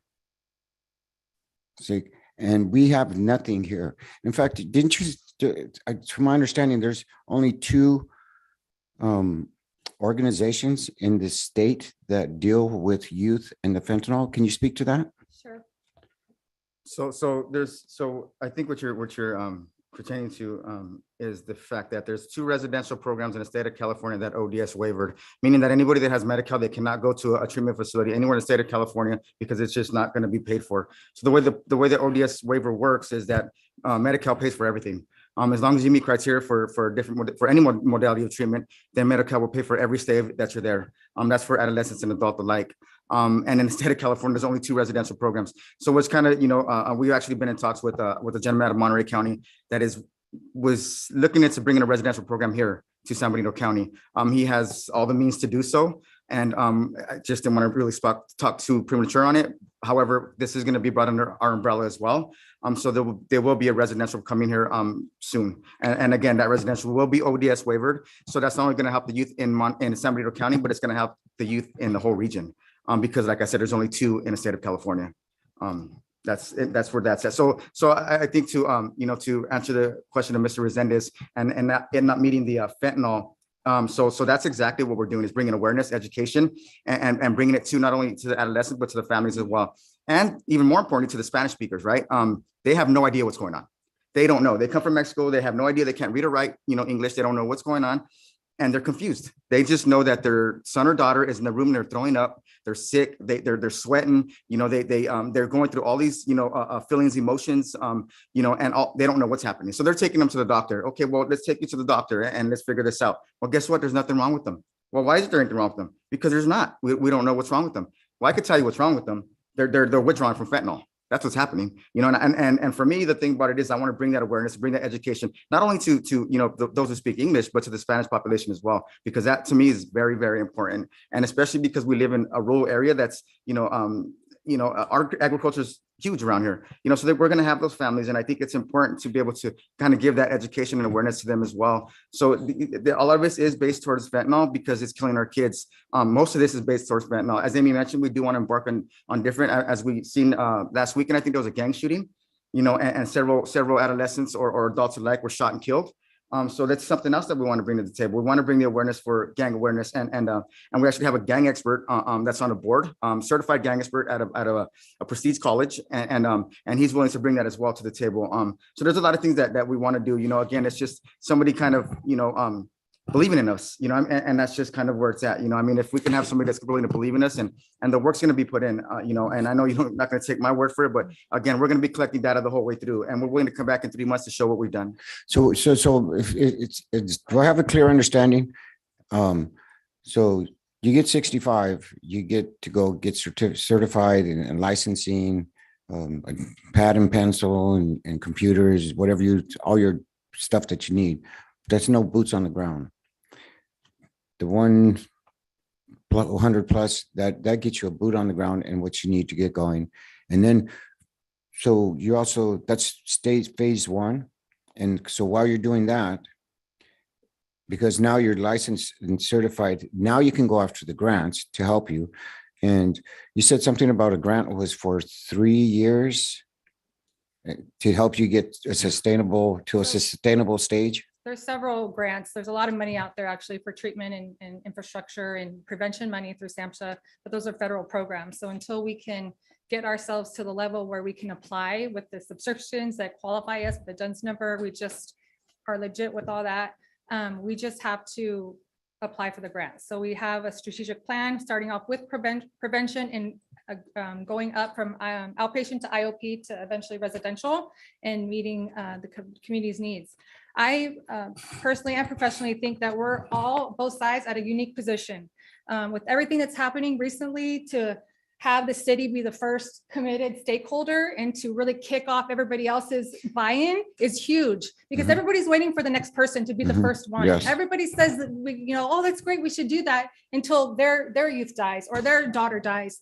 In the drug treatment field, we fight stigma all the time, and that's something we battle. And I really thought with all the stigma training and everything we did that the community's buy-in would be different, but until you've experienced it, until you have a loved one pass from it, until you're giving my sister Narcan to bring her out of an overdose, like these things are real. And if you haven't experienced it, it's traumatic. You know what I mean? And 64,000 was just our way of giving the bare bones of what we could barely do to bring it here without, trying to be something, lavish. But I think it places the city in a great position to have them to be the first committed buy-in, and then everybody's gonna, like the gentleman said, everybody's waiting for the first person. I do know what it's like to go to my kid's room, and on the way there, wondering as I'm opening the door, is his chest going to be moving? I know that feeling. And let me tell you, out of all the feelings of going through parenthood, nothing compares to that. Nothing compares to that.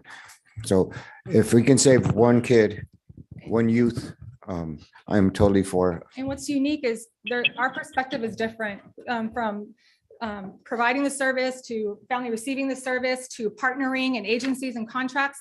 I've been part of this behavioral health system for 5 years, maybe a little bit more. I personally know and professionally know what works and what doesn't work. And I'm not trying, everybody's just doing the best they can, but there's gaps. And if we were getting it right the first time, there'd be no need for us to come in and build the bridges. And so we really need that time for startup to go to Hollister PD and figure out what it looks like to have a substance abuse professional on the SAFE team.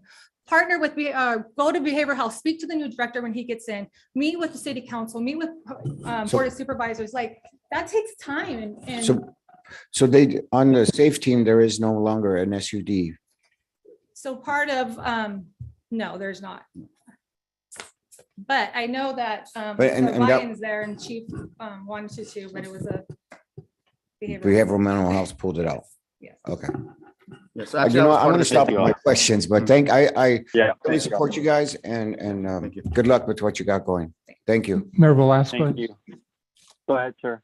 Thank you.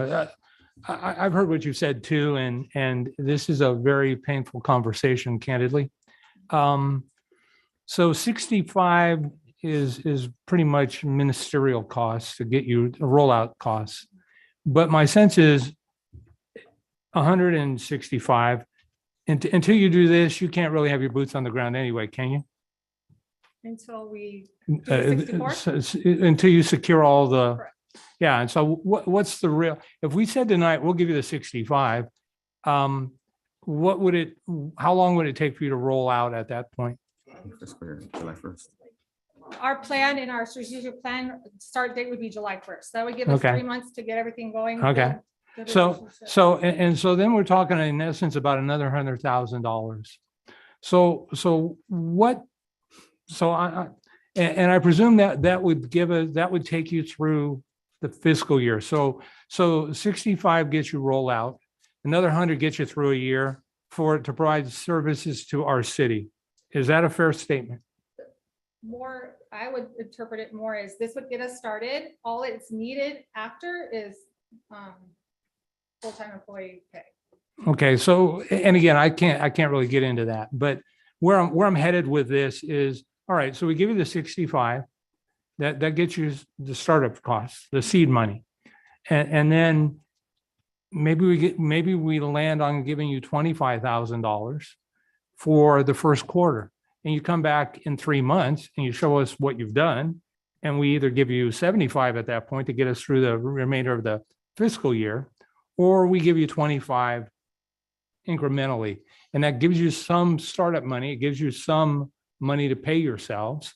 And it gives you time. In essence, you're buying time to generate the results that will give the council greater level of comfort. You've heard what Mr. Perez has said. You've heard what I've said. You've heard what Ms. Morales has said, the mayor and Mr. Resendez as well. And so for me, but I don't want to, the mayor was really clear. We do have responsibility to our community, and you came asking for 65. And so maybe we want to invest in you and your future, because your future is our future, which is our kids' future. And I understand that I've done some research on fentanyl and Narcan. I actually carry Narcan because you never know. And so having said that, the reality is, though, I'm a results kind of guy. I need to see things. We've talked about a lot, but in essence, we've got like a 3-page proposal that you provided to us. And my sense is there's a whole lot more, but under the intention of being brief, this is what we've got. And I would like to see you get the grants. I would like to see San Benito County buy into this. And when I say San Benito County, frankly, I'm not terribly concerned about behavioral health, mental health. I'm really thinking about the sheriff's office. I'm really thinking about our local hospital, because anytime our public safety rolls to an event like this, their goal is to save a life, and that's what we want. But there's a cost to this community for that too. There's a cost for the PD. There's a cost for the fire department. There's a cost for AMR, and there are hospital expenses too. And if people can't afford those, they're still billed out, and they're either written off or they come from other sources. So for me, I'm willing to go there with you, like I said earlier, but I'm more of a phased approach guy. Show me what you can do, and then come back to me. And All these voices are represented too in the opioid task force. They all have a seat at the table. So that's something I can go back to them and tell them we need letters of support or whatnot. I do like Michael's idea too of coming back in 3 months and presenting to you what we have done with the 64,000. Should you? Right. And again, I'm open to more, because I want you out there as soon as possible, but I know you can't rush to it. You just can't walk out the door and you're in business.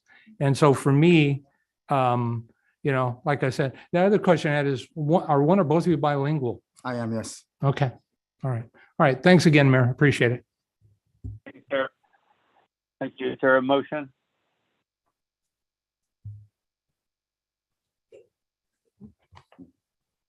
So I'd like to make a motion to approve the $64,000, and then for you to come back to provide us with not only the direct service delivery, including dosage model, the continuum of care, results in the marketing, your evaluation design for the programming, and then the status of the various grants, and then for further consideration for partnership.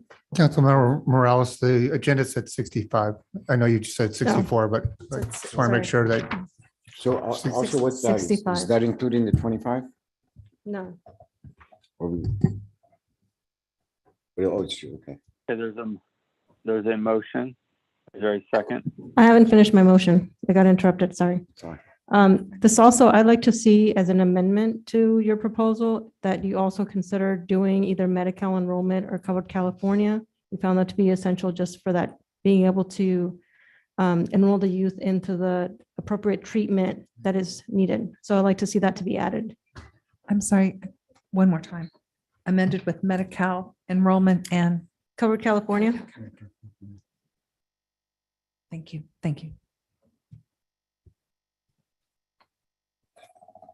Councilmember Morales, I'd like to propose a friendly amendment to also give them an additional $25,000 for compensation to actually get out and implement, to have this operational.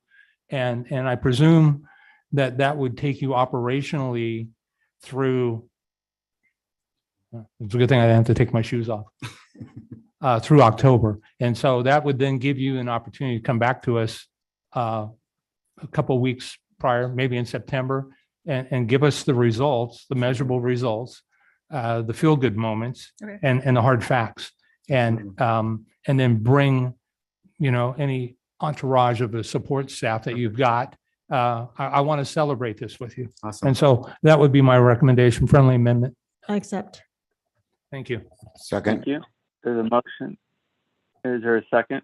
second, Motion second. Roll call vote, please.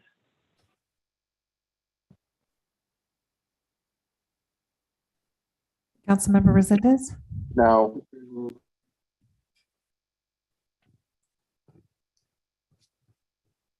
Councilmember Morales, Yes. Councilmember Burns, Absolutely. Vice Mayor Perez, definitely. Mayor Velazquez, No. motion carries 3-2. Thank you. Thank you, guys. Thank you so much. We'll make you proud. Thank you. We'll now move to item F5. Go save a life. Thank you, Mayor. This agenda item will be for council to consider adopting a resolution authorizing the mayor to sign an amendment to the MOU with San Juan Bautista that will allow this San Juan Bautista to connect to our wastewater treatment plant approximately, 1 year after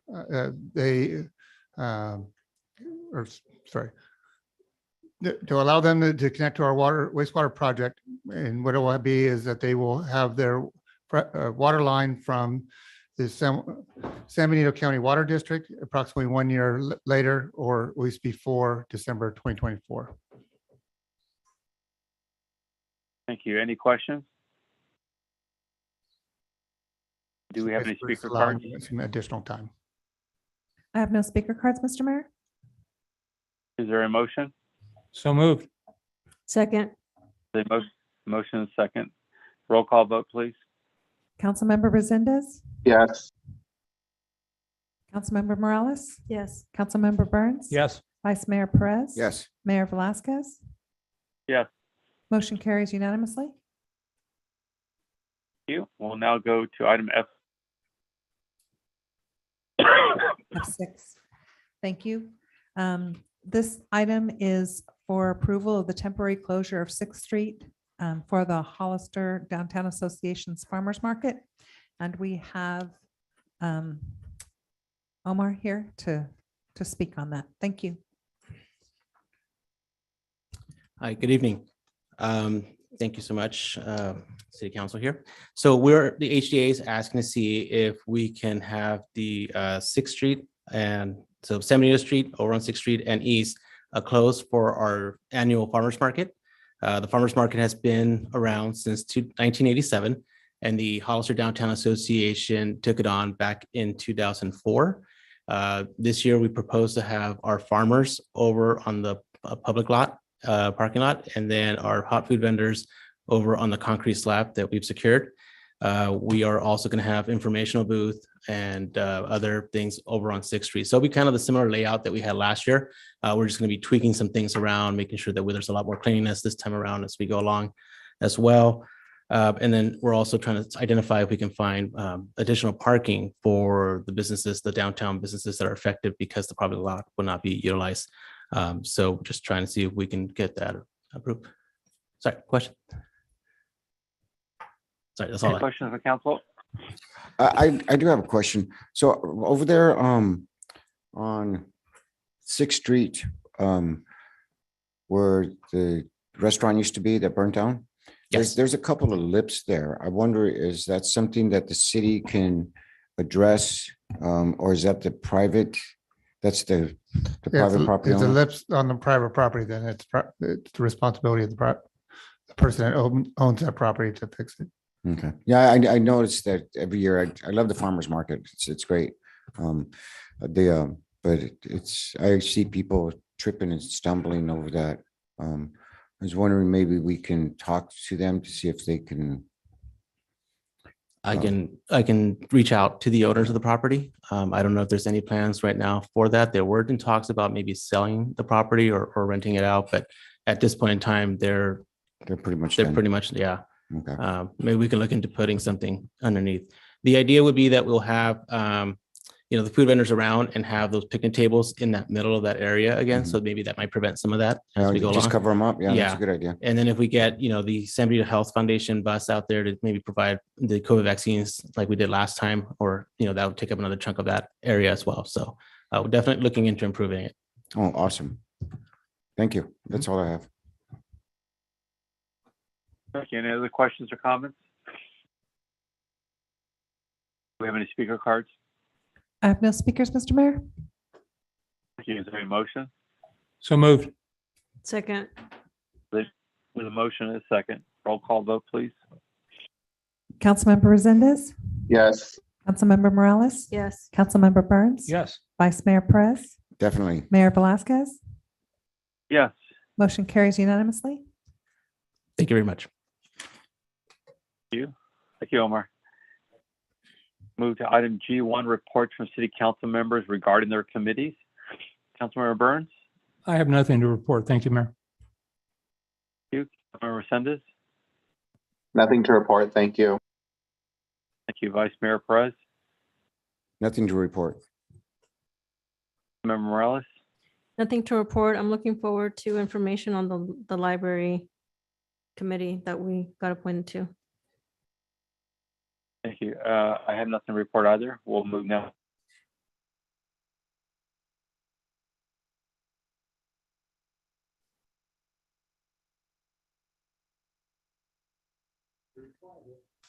Member Burns. And thank you, Mayor. I have plenty to report in this case. Okay. Grab a cup of coffee, sir. I'm gonna go take my dinner break. I'll be back. I'm okay. You got me stuttering. Thanks. So I would like to ask council for a consensus to raise the thin blue line flag. It's National Police Week, May 11th through the 17th. However, there are other events going on nationally. So I'd like to raise the thin blue line flag from May 11th through the 21st, if council will support that. And then let me talk about a couple different things I've got going on here. So I want to talk about our code of conduct ordinance. And I did have an opportunity to read an article written, and it references a David Loy, who's an attorney for the First Amendment Coalition for the city of, or in the city of San Diego. But I also know that he was previously associated with the Center for Justice out of Spokane, Washington. I had a lot of really good interaction with the Center for Justice in Spokane, Washington, when I was up there as a police ombudsman. And so I'm not convinced that he doesn't have his own bias. I mean, clearly, you can ask 5 lawyers and you'll get 5 different legal opinions, and doesn't mean any of them are right or wrong. But I do, and would also ask this council to consider having a second opinion done. I respect Mr. Epperson and what his opinion was to us, and I trust that he wouldn't let us put something out there that was not constitutional. But I would like to get a second opinion, if that was the will of the council, to make sure that any parts of it that might be construed as unconstitutional be thoroughly vetted. And I want to note that under Hollister Municipal Code Section 1.04.050 talks about severability of parts of the code, and it says it's declared to be the intention of the city council that the sections, paragraphs, sentences, clauses, and phrases of this code are severable, and if any phrase, clause, sentence, paragraph, or section of this code shall be declared unconstitutional by a valid judgment, or decree of a court of competent jurisdiction, such unconstitutionality shall not affect any of the remaining phrases, clauses, sentences, and paragraphs and sections of this code. So even if there is a part that maybe we could have written better, smarter, or not put in there, I don't think it, based on my interpretation as a layperson, I don't think that really creates a major consequence for us. But I have heard a lot of expressed concern, and I would like to err on the side of caution. So I'm hoping that as a council, we will decide to have another look at that with no disrespect to our legal counsel, Mr. Efferson. Also, I would like to get an update from our city manager on the status of recruitment for either a deputy or assistant city manager. I also would like to suggest to this council, I proposed it something similar at my last council meeting, that we rename Union Avenue as Cesar Chavez Way. And I also know that we're building a park directly behind the fire station. And so again, I would like to advocate that we not only name the street, but we name that new park that's going to be developed, that we just got, as I recall, some significant grant money to move forward. Also aware or of the understanding that Bulldog Boxing is about $18,000 underfunded to finish their building. And I would like to ask this council for consensus to give Bulldog Boxing the $18,000. I don't know that they're a nonprofit, but I do know that they've done amazing work, and they've probably saved a lot of people from going down the wrong path. I know at one time my one son actually went there and boxed a little bit, but that's been probably 25 years ago. And so I have no contact with them, no direct involvement with them. I've not been there, but it seems like it would be a good investment of our resources. I know that we've got the ARP money, and to me, that would be a good investment in our future of our community. And so I want to propose that as well. I had the opportunity after our last council meeting to be on social media, and I happened to notice that the city of Salinas actually puts out after the meeting a notification of what the council's previous actions were. I did have a previous conversation with our city clerk. She's done some research. So I would like for her to brief this council on what her findings were, to see if there makes some value to do something like. I think a lot of our people don't have the time to come to the meetings, but I think it'd be a great way for them to stay current, and then, you know, come and voice their concerns or their support where necessary. I'm about halfway there, council, and so thank you for your patience. I would also like to propose from this council, or to this council, that we install cameras on all of our gateways, our major streets, in proximity to our schools, our parks, and our enclosed neighborhoods have limited entrance access, like Sunny Slope Village and Serrato Estates. We've seen the direct benefit of that recently. And so for me, I think, you know, it's priceless. And I could see that coming out of the ARP monies. And so I would like to do that. You know, it doesn't matter how nice the homes are, doesn't matter how great the people are. If it's not a safe community, then there's a challenge there. And I think now's the time to invest in those cameras. I'd also like to see the police department come up with maybe some safe zones where we could install additional cameras and sound lighting to conduct child custody exchanges and internet transactions, whether it be an auto sale or some other thing that you're going to buy on the internet to ensure people are safe. I'm almost there. This last week, we had a real challenge that I became aware of substandard housing that happened at 740 Canal Alley, as I understand it. And so I have zero tolerance for substandard housing. I would like to have our code enforcement officer or officers do a presentation of that specific incident to council. And I would like to see the past statistics for substandard housing that is significant, because ultimately I think this council may need to really consider moving forward to create a rental housing inspection program And also, if they're not already required to have business licenses, to require that as well. And then the final thing I want to bring up is I'd like to get a report from our city council clerk, I'm sorry, our city clerk, about the deputy city clerk recruitment process. And so finally, I would like to ask that we close this evening's meeting in the memory of Jesus Gomez and Daniel Gonzalez. Thank you for your patience, council. I know I've been long-winded, but these are things I think are critical, and I hope that you have a similar mindset. Thank you. Thank you, sir. Councilmember Resendez. Nothing to report. Thank you. Thank you. Vice Mayor Perez.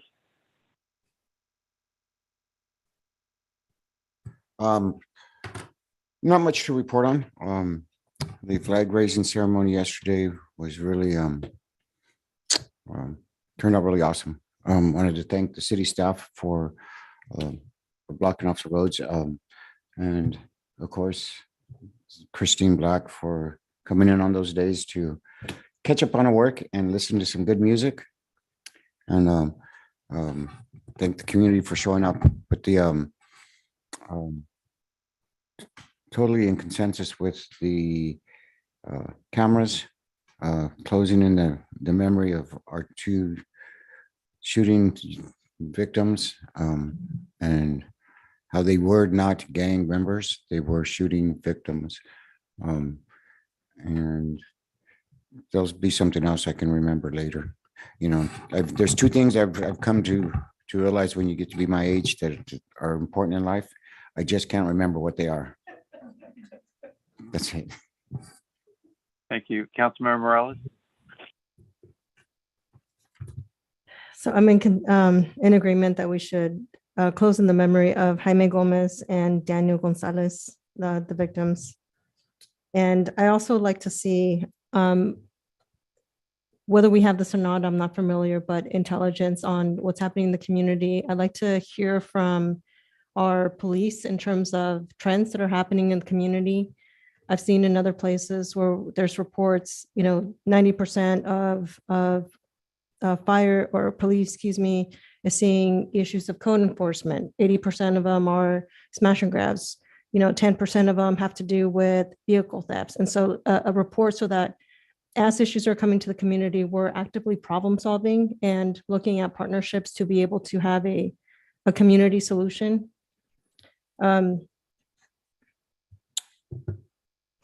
So I have night market follow-up, and the follow-up request is to bring back the municipal code to be able to allow food trucks in particular areas that may or may not be zoned, and what appropriate areas there are to be able to have food trucks. So I know that there's a couple of desired areas, but would like council to consider that. We've had requests to be able to bring that, and thank you, Brad, for helping me identify a solution that council could consider.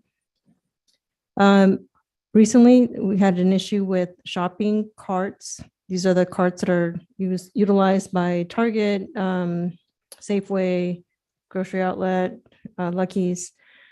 Concerns about the ordinance. One of the businesses shared that in 2016, they paid $26,000 in fines, that it is really difficult for them when they are removed from their facilities, whether it be by homeless or for people just to take their groceries home and then leave them out. It's very difficult to have service in Hollister just because people just don't want to be able to do that. And so I like to bring that back for possible solution or consideration, or just to review the ordinance. And I had the opportunity to review the ordinance today. Thank you, Christine, for sending that out to council. I also did hear from several businesses about the rally. So while,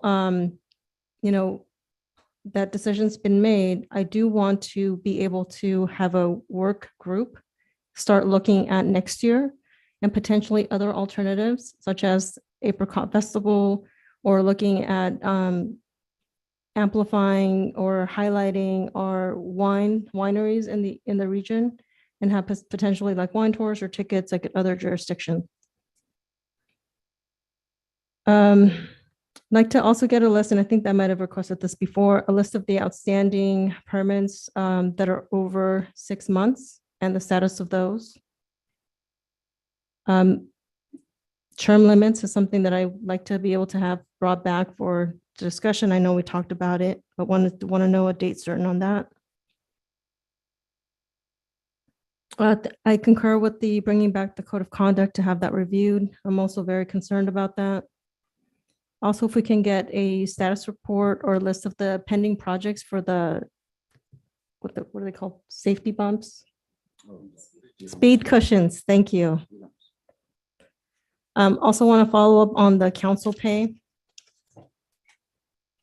I'm in agreement with naming the street and the park Cesar Chavez. And I'm also in agreement with funding for a bulldog boxing of 18,000. I like to just round it up for 20. Thank you.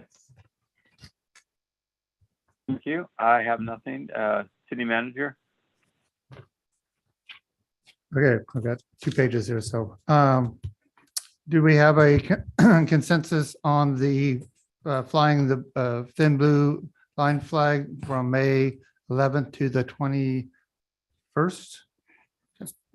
So it's just a real quick question. I totally support it. Why only the 11th to the 21st? What else is going on? Well, the 11th through the 17th is National Police Week. And the chief indicated to me there are some other events that actually happen up into and through the 21st. Okay. So I'd be open to flying it the whole month if council would prefer to do that as well.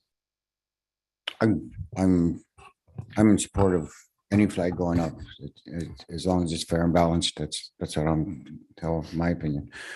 But yeah, so you have a consensus. Yeah. Well, got 2, 3 there. Thank you. Code of conduct, I believe I had 2 so far. I just wanted to see. Just so the status of the assistant city manager, we are going through the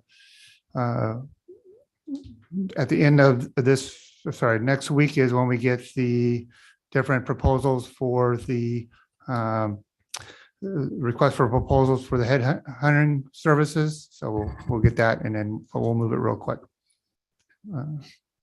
And then just so the council knows, and Tina would be mad at me if I didn't bring this up.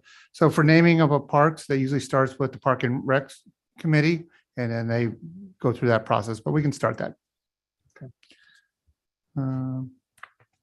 Then Bulldog Boxing, the contribution of 18,000, or I heard a different 20,000. Okay, sorry. Sorry, I was writing very quick and I thought I did hear something change. So, okay. Oops, that marked.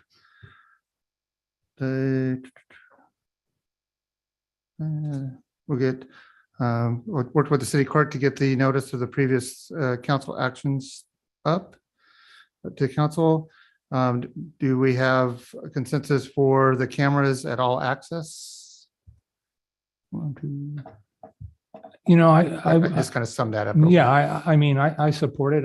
I would actually maybe like to refer that to the police department. I'm going to trust in their judgment, but I personally, I don't think we could put them up any quicker. Right. Okay. You know? Yeah. And I would just say, our IT, we have to kind of look at the server capacity and things like that, but we'll come back with a plan.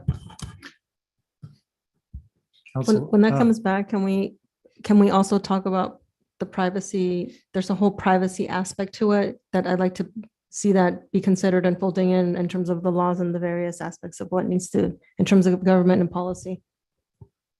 And I just wanted to add to, the ability to extend the network where we need to for those cameras to function correctly. We're almost at capacity where we're at now as far as the current network. So maybe we can use some of the ARPA funds for that too. So yeah, we'll bring a plan with that. On the safe zone, I believe PD is already working on that. They're, do you know how close we're for the safe zone? I do not have a timeline, but I Okay. know that we've ordered the cameras for it to be at the police department. And then we're working on lighting in order for the lighting to be properly lit for these exchanges. Excellent. Okay. I think this needs to be done no matter what. So I'll have code do a presentation on substandard housing and everything you requested.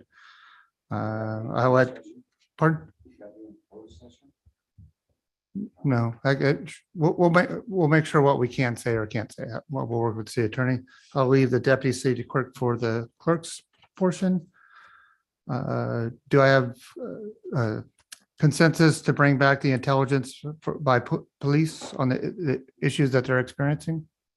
I'm sorry. There was bring back basically the different issues that the police are experiencing. So It's a summary of issues, trends, like Oh, yeah. 90% Yeah, of police absolutely. calls were, you know. For sure.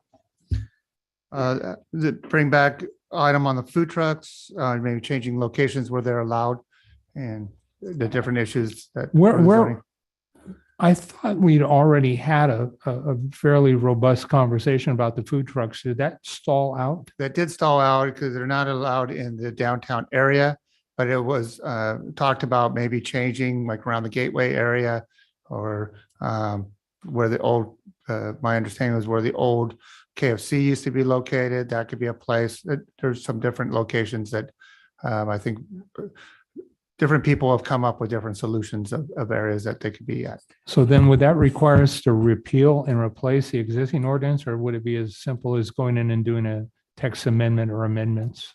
I would almost think it would have to be a repeal of the current ordinance, but we'll work with the city attorney to figure out Yeah. exactly. Yeah, and I would like to see that be fairly time sensitive because I mean, we're coming in, it feels like summer already here. Correct. And so it's the prime time to get folks out in our downtown, you know, safe downtown, lots of cameras, lots of good things going on, lots of activity. So thank you.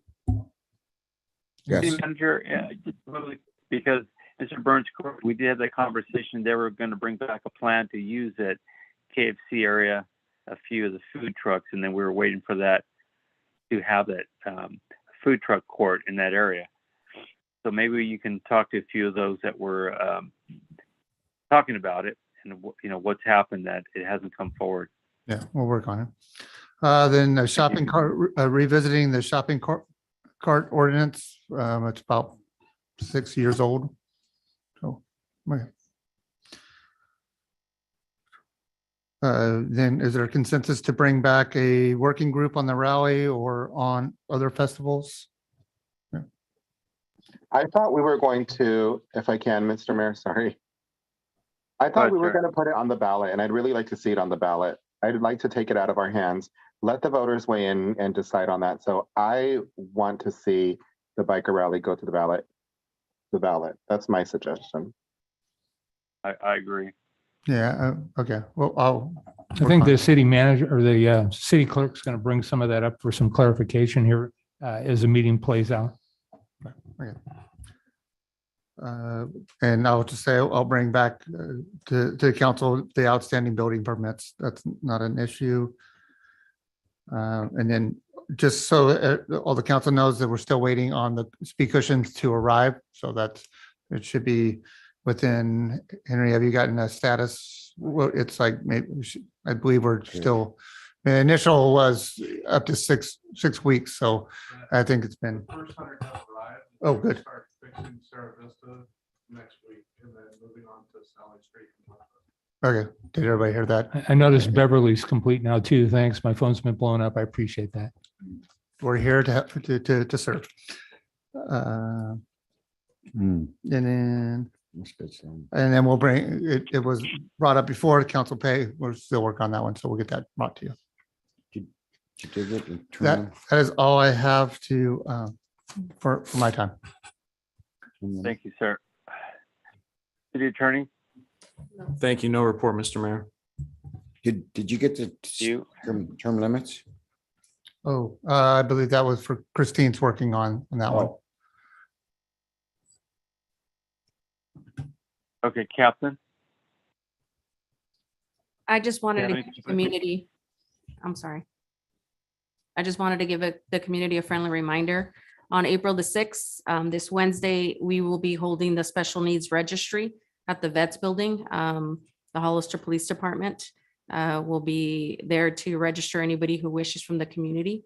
We also have the paperwork online on the city website. Thank you. Thank you. City Clerk? Thank you. So I did talk to Councilmember Burns, and he was talking to me about City of Salinas's website, and they have a QR code, and you can scan that with your cell phone, and it will take you to a page where you can click on different council meetings. What I was hoping to see, and maybe that's something we might be able to do, so you could go and you could just click on the video for our council meeting from the night before.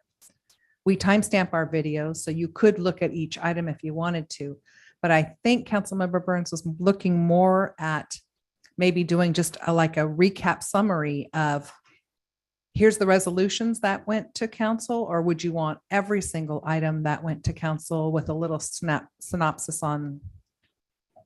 For my preference, it would just be the agendized items that, Resolutions? Yeah, the vote was 3-2, Votes. 4-1, 5-0, Okay. 0-5, whatever. That would be pretty simple to do, that we could probably post on social media. Oh, I don't know about the QR code part, but I did find out from the city of Salinas that we can purchase them for a pretty minimal cost. I didn't go that far into finding out how much, but I think we could easily, with our system that we currently have, post synopsis and the breakdown of who voted on what. And then again, if council members want to state any reasons why they vote no or different for any reason, we could include that as well. I'm real excited about the possibility of that, but I would also think maybe we would want to hold on it until we have your deputy city clerk on board. I think that could be a great first project for that person. That would be great. And I did send an email out last week to HR requesting what the status was. I have not heard back, but I did also request that the position be posted on the City Clerks Association of California's website. There's another one. I just know when it comes through, it's Mike Madrid, and it's always city job posting. So I asked for it to be posted there, as well as the IIMC, the International Institute of Municipal Clerks website. So that's been like 3 months since we authorized that. So, Mr. Miller, I don't know how we make that a priority, but from my perspective, I'd like to see that we move reasonably quickly on that as well, given the fact that it's been, I think we approved that in January. Yeah, I'll follow And up. so, thanks. I mean, and I'm just speaking for me. No, So- it needs to be followed up. I'm looking to see if there was anything else. Oh, term limits. Yes. So I have spoken with our consultant, and I've asked him questions. And what I was going to bring to you on the 18th of April was a list of 5 projects that we have going that I need elections attorney services on. The first, we're already kind of working with him on, well, we are working with him on it, is campaign finance ordinance. He's having difficulty getting enforcement attorneys. So it's kind of at a dead stop right there, because without an enforcement attorney or an admin hearing process, we're right where we are. And if we can't find attorneys that are willing or able to do that, we can't go any further. We're stuck. So we're kind of stuck on that. The second one is creating a fire district for San Benito County and the city of Hollister and the city of San Juan Bautista. His question to me was, and what I'm asking him for is to give me an estimate on pricing, so I can bring that pricing to council and say, this item will cost this much. This item will cost this much. Do you want me to move forward? Before I have him go ahead and do the work, and then you guys say no at the end, and then that's a waste of his time. Chris, City Clerk, real quick, that would have to be a county-wide election. Why, as soon as we have that first meeting, I spoke to the mayor of San Juan. I think they finished appointing their 2 members. So we should be able to have that meeting next month. I lost that email that I was reading off of. I clicked something.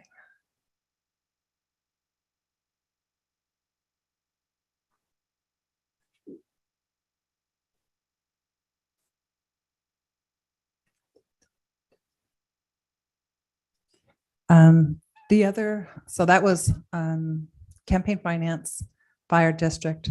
The third was term limits. So he needs to know, our attorney needs to know whether we want this to be lifetime, consecutive. How many years are you talking? What are you looking at for terms? So maybe I do a poll or something on that to council if you decide to move. I don't know. I think we could probably get there right here, right now. And fortunately, I don't think we're going to be here until midnight tonight. And so I'm cautiously optimistic. And so for me, my vision of term limits would be 2 consecutive 4-year terms, not counting, and Ms. Morales is a classic example in this case where she got elected for a 1-year term. She would have the bonus of an additional year in that case. And then have them, if they wanted to, step away for 1 complete term for 4 years, and then they could run again. And I would also recommend that we move from a 2-year term for the mayor to 2 4-year terms for the mayor as well. And that would be my sense of where I'd like to see it go, but I'm open to council suggestions, of course. And council, I would just ask that since we're not specifically agendized for this item, that we just give some general direction, and then the attorney handling it can take it back and consider some different options and bring that back to the council. On the 18th. Yeah. So that's. I also like to explore the option of rotating mayors as well, so that it's. So you want to take to the voters to not have an elected mayor?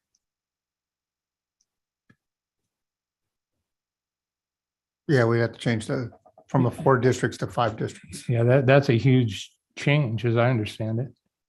And it's what we went away from. So I'm actually, personally, I'm fine with an elected mayor. Really what you're talking about there is more of a traditional council manager form of government where every year the mayor, like our vice mayor does, rotates around and then would have to go through redistricting, I would think as well, which is, I got to believe that's a long ways out, as in probably, I'm guessing at least a year from now, based on some of the other information I've heard. So, I wouldn't be opposed to it, but I'm absolutely fine with an elected mayor. I like the option. I like half of your proposal, 2 4-year terms for council, not including on a special election, and with a pause of 1 term. And for the mayor, though, I'm thinking 4 2-year terms with a pause of 1 election.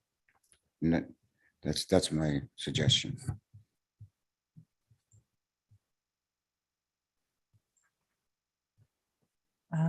The other item was, and I'm going off memory now because I've lost the email. I don't know where it is. I'm going to let you buy some time.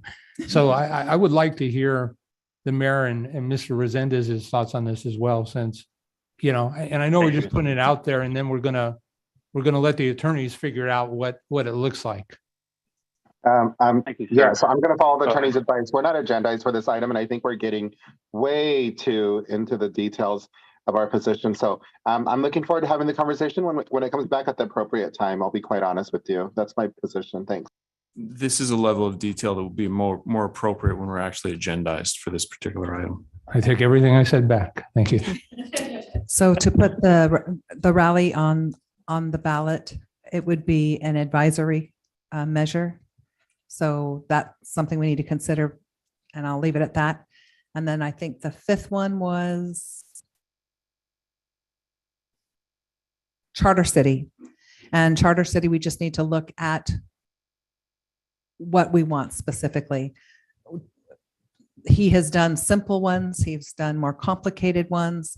He's done charter codes that are just 3 pages long. He's done them that are intensive. So its pricing would be based on the level of debt. And again, that's perfectly appropriate for an informational report, but if we're going to go any more detailed into it, I'd ask that we actually agendize it and have that discussion at that time. And that's all for me. Thank you. Thank you. All right, we're going to go now to item G3. Thank you, Mayor. So as council remembers that the city will be over 2 years, get about approximately $9.7 million in American Rescue Plan Act funds. So the council's already gave staff direction to use those funds for revenue replacement. We'll be bringing an agenda item on the 18th to kind of submit that choice so that we put it into the general fund. So that will allow us to use the funds, or really now use general fund funds how we would like. So we are recommending to council that we do a 5-year forgivable loan program for the development of new businesses in a downtown area, up to $2 million. The loans that we're recommending is say a restaurant with a kitchen, because kitchens with the stoves and hoods are very expensive for any new business to start up, to be $150,000. And then a retail or say a restaurant type with no kitchen. So like maybe like how Mars Hills used to run, be about $50,000. This is our recommendation. That would give approximately about 10 different businesses the ability to open up downtown. We're also recommending that we also use another about $250,000 towards additional parklet programs. I know there's some different businesses that are wanting parklets, or say a kitchen that opens up may want a parklet to go with their program, with their business, and then also to use some of that money to do beautifications as we improve maybe some old ripped awnings or just different items to improve the downtown, and then probably using like staff time to keep the area. You go ahead. Councilmember Perez, did you had a question? Okay, sorry. And then we can discuss hazard pay for city staff. Staff did go through and look at, I believe there's about 15 different cities that what it does appear like that most of them did a flat rate from anywhere from $1,000 up to, I believe it was between 14 and 14,000. Either they would do a percent of pay or add to the their hours worked for a particular period up to a total amount. I believe Santa Clara County Council Member Morales, you can correct me if our sources are wrong, but I believe they gave staff $2,500. So that was one of our reference or one of our agencies. But on that part, that is a direction from council. I know we've talked about different ways of doing it. I'm just coming back to you with what our staff recommends. If we do the loan, we do follow through with the loan program, we would be getting business plans, proof of expenses, and then also there's some legal aspects that we would need to develop also, but we want to get council's direction before we go down that path. So open for questions or direction from council. I do have a quick question for you, City Manager. The loan program, did I hear you say how much? Did you say 2 million? Up to, yeah. Is that like in up total? to, correct. So if we had no retail businesses and we had a bunch of restaurants, it would be more of a loan program, would be maybe up to like 15 or 16, but up to the $2 million. But we could always revisit and if it's successful, we can bring it back to council for additional funds if you feel like it needs to be. You mean more. total loans available? No one person could take a $2 million loan. No, it'd be up to 100. Correct. What we're recommending is 150,000. But if the council Correct. wanted to do more, then that's up to council. I think I think that's a fair amount, because I think one of the most important things about a business owner going to business is that they have capital also. Otherwise, they're going to overextend and get themselves into trouble pretty quick. I'd also like to see that term, if we're going to do a forgiveness, it'd be at least 10 years to make sure that revenue's coming back. I personally would rather not have a forgiveness program, more of a very low interest loan program, so we can bring that money back and help others in the future, rather than just a few people receiving the benefits of that. Let's keep reinvesting that money, but a very low interest rate, and then over so many years bring it back so we can keep reinvesting. This would be the policy of the council, so we're open. Mayor Velazquez. Go ahead. Thank you. Go Mayor. ahead, sir. So I agree with the mayor. I'm curious though, if you're going to loan money, and this is just a what if, and you don't need to answer it now, just food for thought. If I own a building downtown and I'm a landlord and I rent out the building and I have a tenant that comes in and wants to open a restaurant, and they qualify and they open the business and then they fail, it's not like you can take a commercial kitchen out. Correct. And so for me, it just feels somewhat complicated. And so I don't know how we get there, but I also know that in the earlier days, it used to be that there were loans available through planning and development for, you need to put a new roof on your house, you need to put paint on your house. There are absolutely ways to get there through the old redevelopment model. And so I just don't know what that looks like. It just feels really complicated to me. And the more complicated it gets, the greater the risk, I think, of us losing people. But I'm in agreement. I would love to see more about that. Yeah. Any other comments?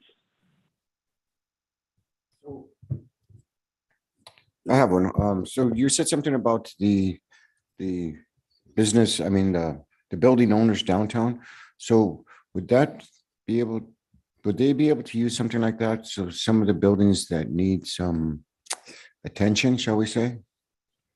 Yeah, that's what we were kind of looking, like saying, that was like the 250,000 piece would have been to, if a business needs to redo an awning, or maybe they need some spackling done or something, that we would just do it on a case by case basis to. So but that's the business. What if the business, the building owner wanted to dress up the building a little bit to get people to come in? I'm trying to see if we can come up to incentivize some of these buildings that are just not doing much downtown.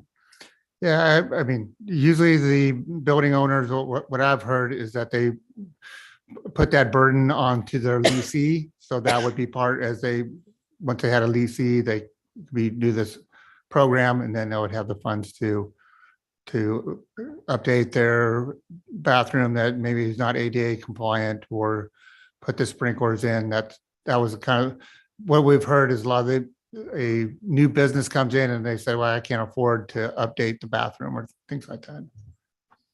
So, the ADA thing is really intriguing to me, because we also know that there are people that travel the city and the states to sue small businesses with nuisance suits, and then they collect and they go away for far less than they sue for. But I think ADA would be a great alternative as well.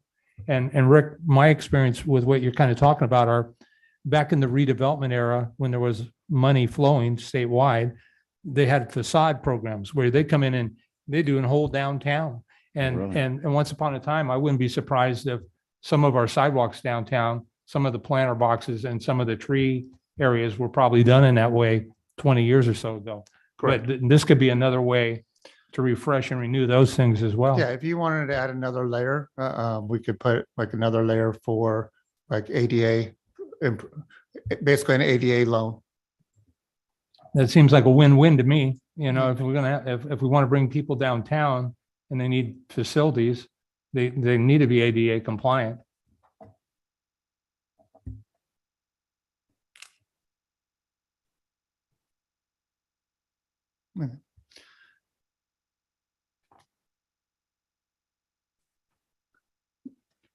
Any other comments? Yes.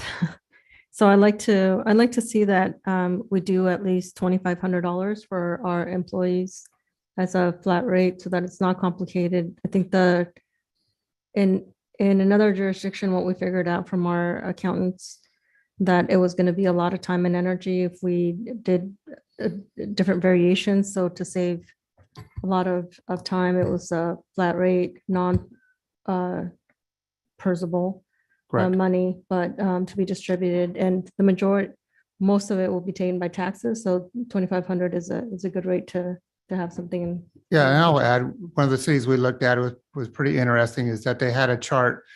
Did employees touch documents from outside, from other people? Did they interact with individuals outside the city? So they had like all these different checklists, and then that's when they said, pretty much, and they did a list of all their employees, and pretty much everybody checked the box. So it is a very difficult. Where do you draw the line where somebody was involved in COVID over the last 2 years? I mean, I know this was initially the public safety was in there hit hard, but I will say throughout the process, COVID has affected every staff member somehow. I would agree to that. So I have a question. Dolores, I don't know, what jurisdiction are you referring to where they did that? Santa Clara County. Santa Clara County. How much ARP funds did they receive? It was significantly higher. I mean, we got like $9.7 million, and that's a lot of money. But I agree. I want to give something, and I've bounces back and forth. But I guess my question would be, what did San Benito County give, and what amount of ARP money did San Benito County receive? And just for conversation, I think that San Benito County got about $3 million more than our Correct. city. Correct. And so in my mind, I think that's like 20 or 25%. We got about 25% less money than they did. Dirty math. I'm going to acknowledge that as a math man. But, I'm fine with doing whatever San Benito County did, maybe minus the percentage to put us in align with what we received versus what they did. And I would also argue that I don't know how many employees we lost in the last 2 years, but I would also like to see that they get that as well. Yes. And in my mind, I really don't, originally I was like, definitely first responders, definitely those people that are out providing services, not necessarily everybody. But I'm gonna change a little bit, and I'll just say everybody because it just makes sense to me. Can I add the difficulty of that part? The generosity is definitely understood. The problem is those people don't work for us, so we have to pay them. We have to take taxes out. We don't have all their current payroll information to be able to process that paycheck. But I bet if you made it aware to them that they could probably provide that to you. And I don't know, how many we're talking, 20 people maybe? Probably, but Right. maybe if you, we'll have to put this all into an agenda, a resolution format. But if you would allow us maybe a time frame, if they don't get back to us within Sure. 60 days or something like that, then they were. Yeah, for me, that's absolutely fine. And I guess the other question that I have is, we're a PERS agency. So how does this all factor into PERS? I heard comments about how taxes will consume a significant amount of it anyway. Because this is a lump sum payment, it is not PERSable. Nice, perfect, thank you. Those are my thoughts. I just speak for myself. I don't speak for the council. Thank you, sir. Any other comments? I would personally just be careful about going back to those that have left the city already. I think that does open up quite a few problems. I do want to make sure that we're allocating dollars to fix sidewalks. This is something we've been talking about for quite a while. We need to get these sidewalks fixed. So we need to put a program together that will finally get them fixed throughout the city. Mayor, if I can. So our risk pool just had a board meeting today, and one of the items they're discussing is through the 10 cities to do to hire a firm that will come out, basically GIS mark all our sidewalks, and then also give us a price where, say, we would do $10,000 in sidewalk repairs. And then if we wanted to do more, we can add to that. So because this is put into our general fund, this is something that if once we have that program worked out, that we can bring that forward at that time, unless you want to just do some sidewalks at this time. I would just say we save some money and have Mr. Burns go walking around and marking those sidewalks and bring that list back to us. He is doing litter pickup, so we can, put something on it. I'm your guy. I'm your guy. This is really, to all joking aside, this is a program that's gonna, depending on what we can get bids on with our local contractors, this is gonna be a several $100,000 project that we need to do, if not closer to $500,000. So I think we can identify, it's not hard to identify the areas. We just need to get out there and go do it, and then figure out a way to a price per square foot of sidewalk repairs, and have our locals just be able to come in and make this process much quicker than our attempts in the past. I think in the past, we just made it too complicated and it just never went anywhere. And we just need to let these contractors go out, identify the areas, have this, again, the set price per square foot, so they can get it done quickly once we approve it, rather than the process we went through before. We never got anywhere with it, and we need to recognize the problem, just get it done. Yeah, I should add to that, there would have been only sidewalks that have less than 2 inches gap. So what we could do is look at actually the sidewalks that are severely, like say, over the 2-inch gap to be repaired. Well, I would say a 1-inch gap is too much. That's a tripping hazard. So we need to just, again, identify what's causing it. We know it's the roots, cut the roots, and we have to cut some of those trees down also where we have these issues, so it doesn't come back. Okay. Which will lead to a whole nother conversation. But hey, I don't want to get out at 10 o'clock tonight.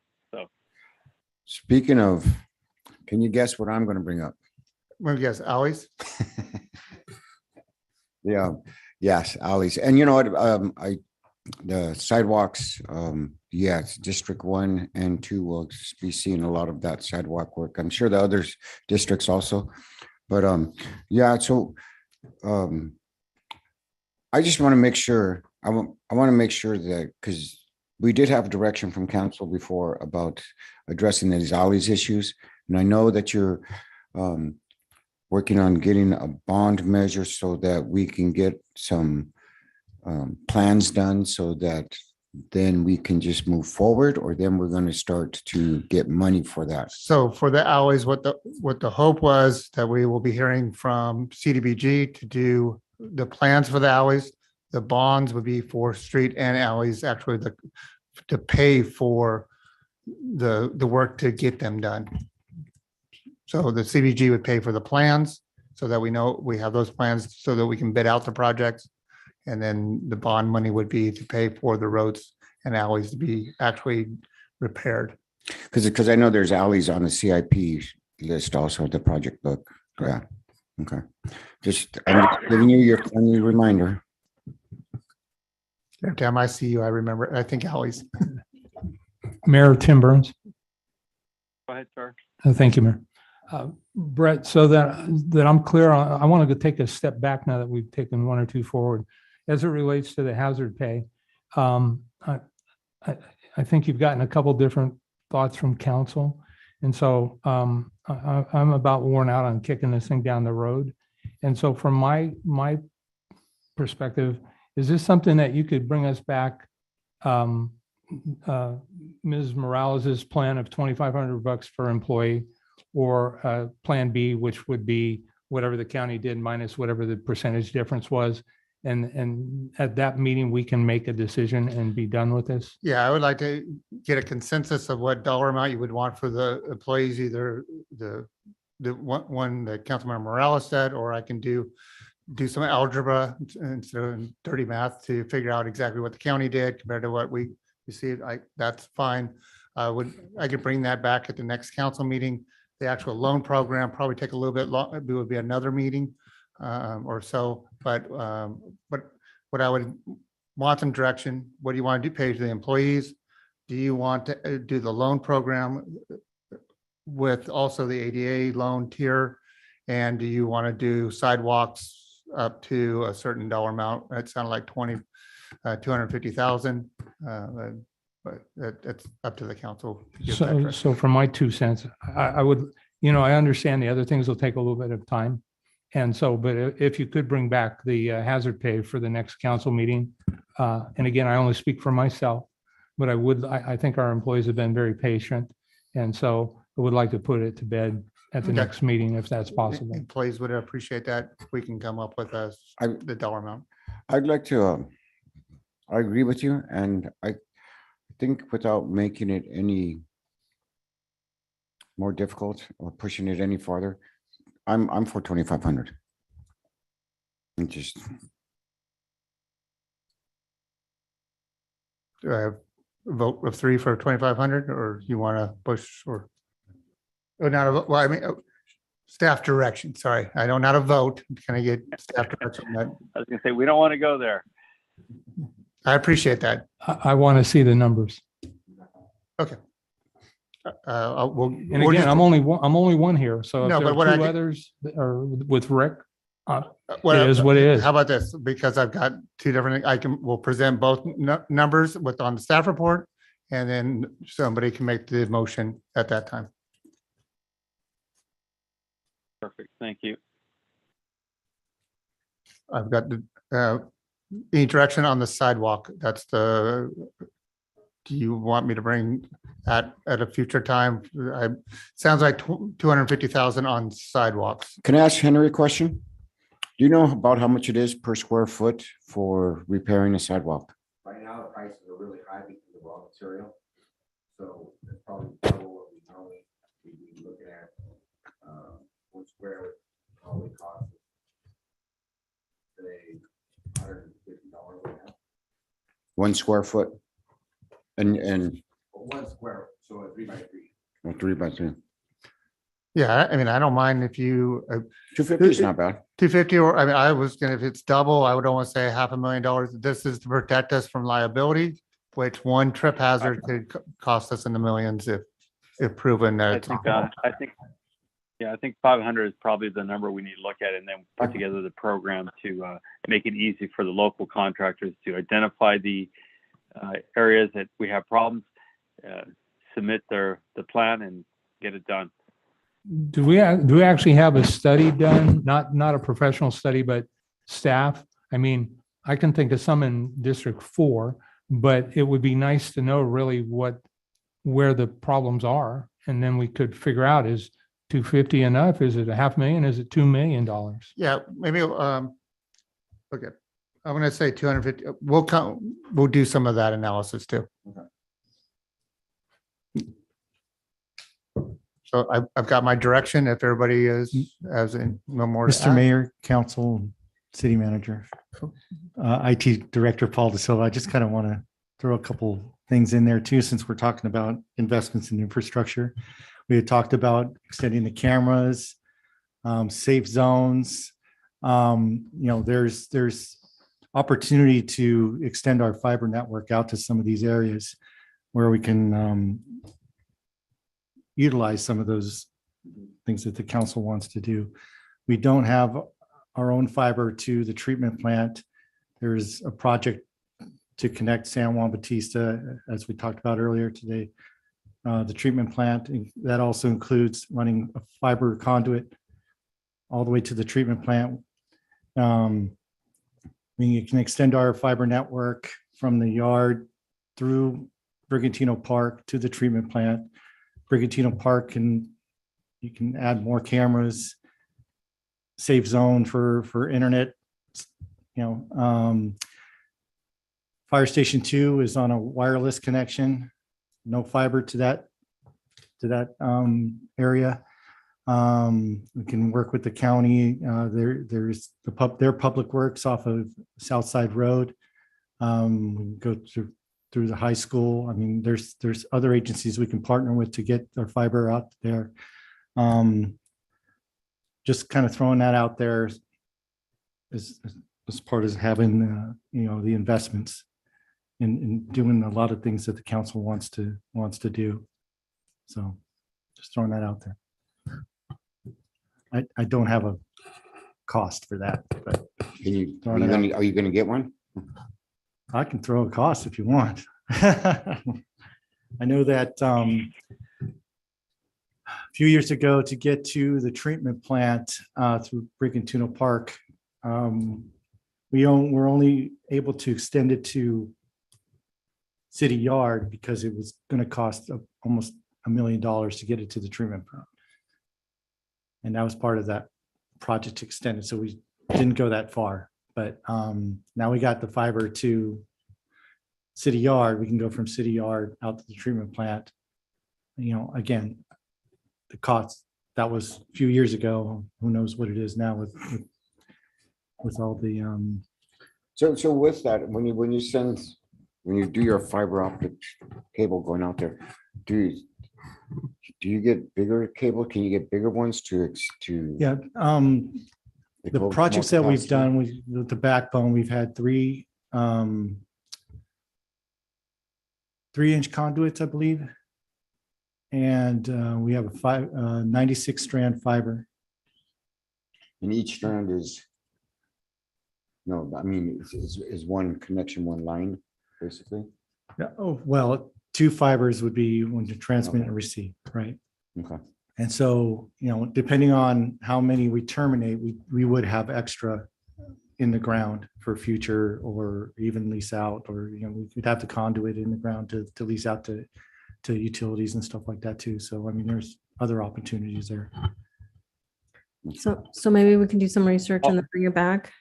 Sure. And I have, we're doing the same thing at several other facilities. I'm happy to provide you with some names for you to have meaningful discussions.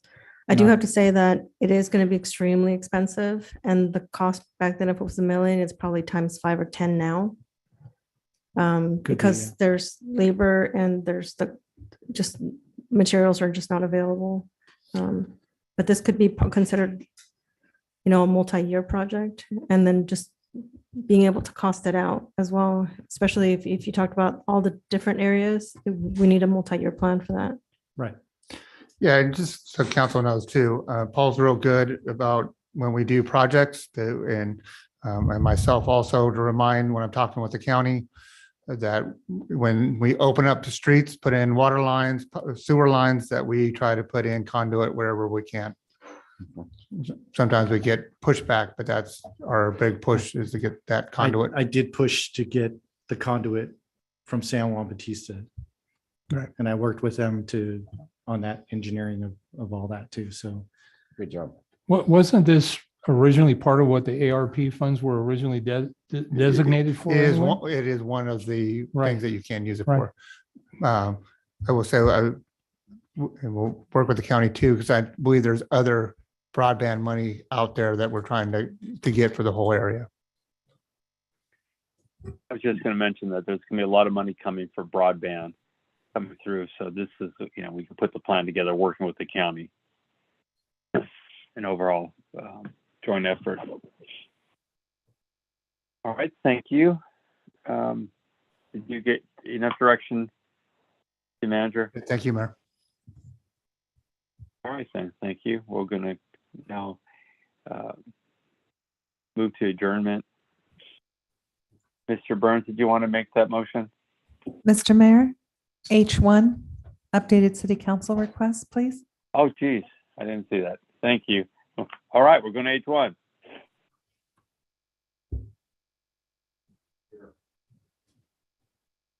Is that me? Is that you, Brett?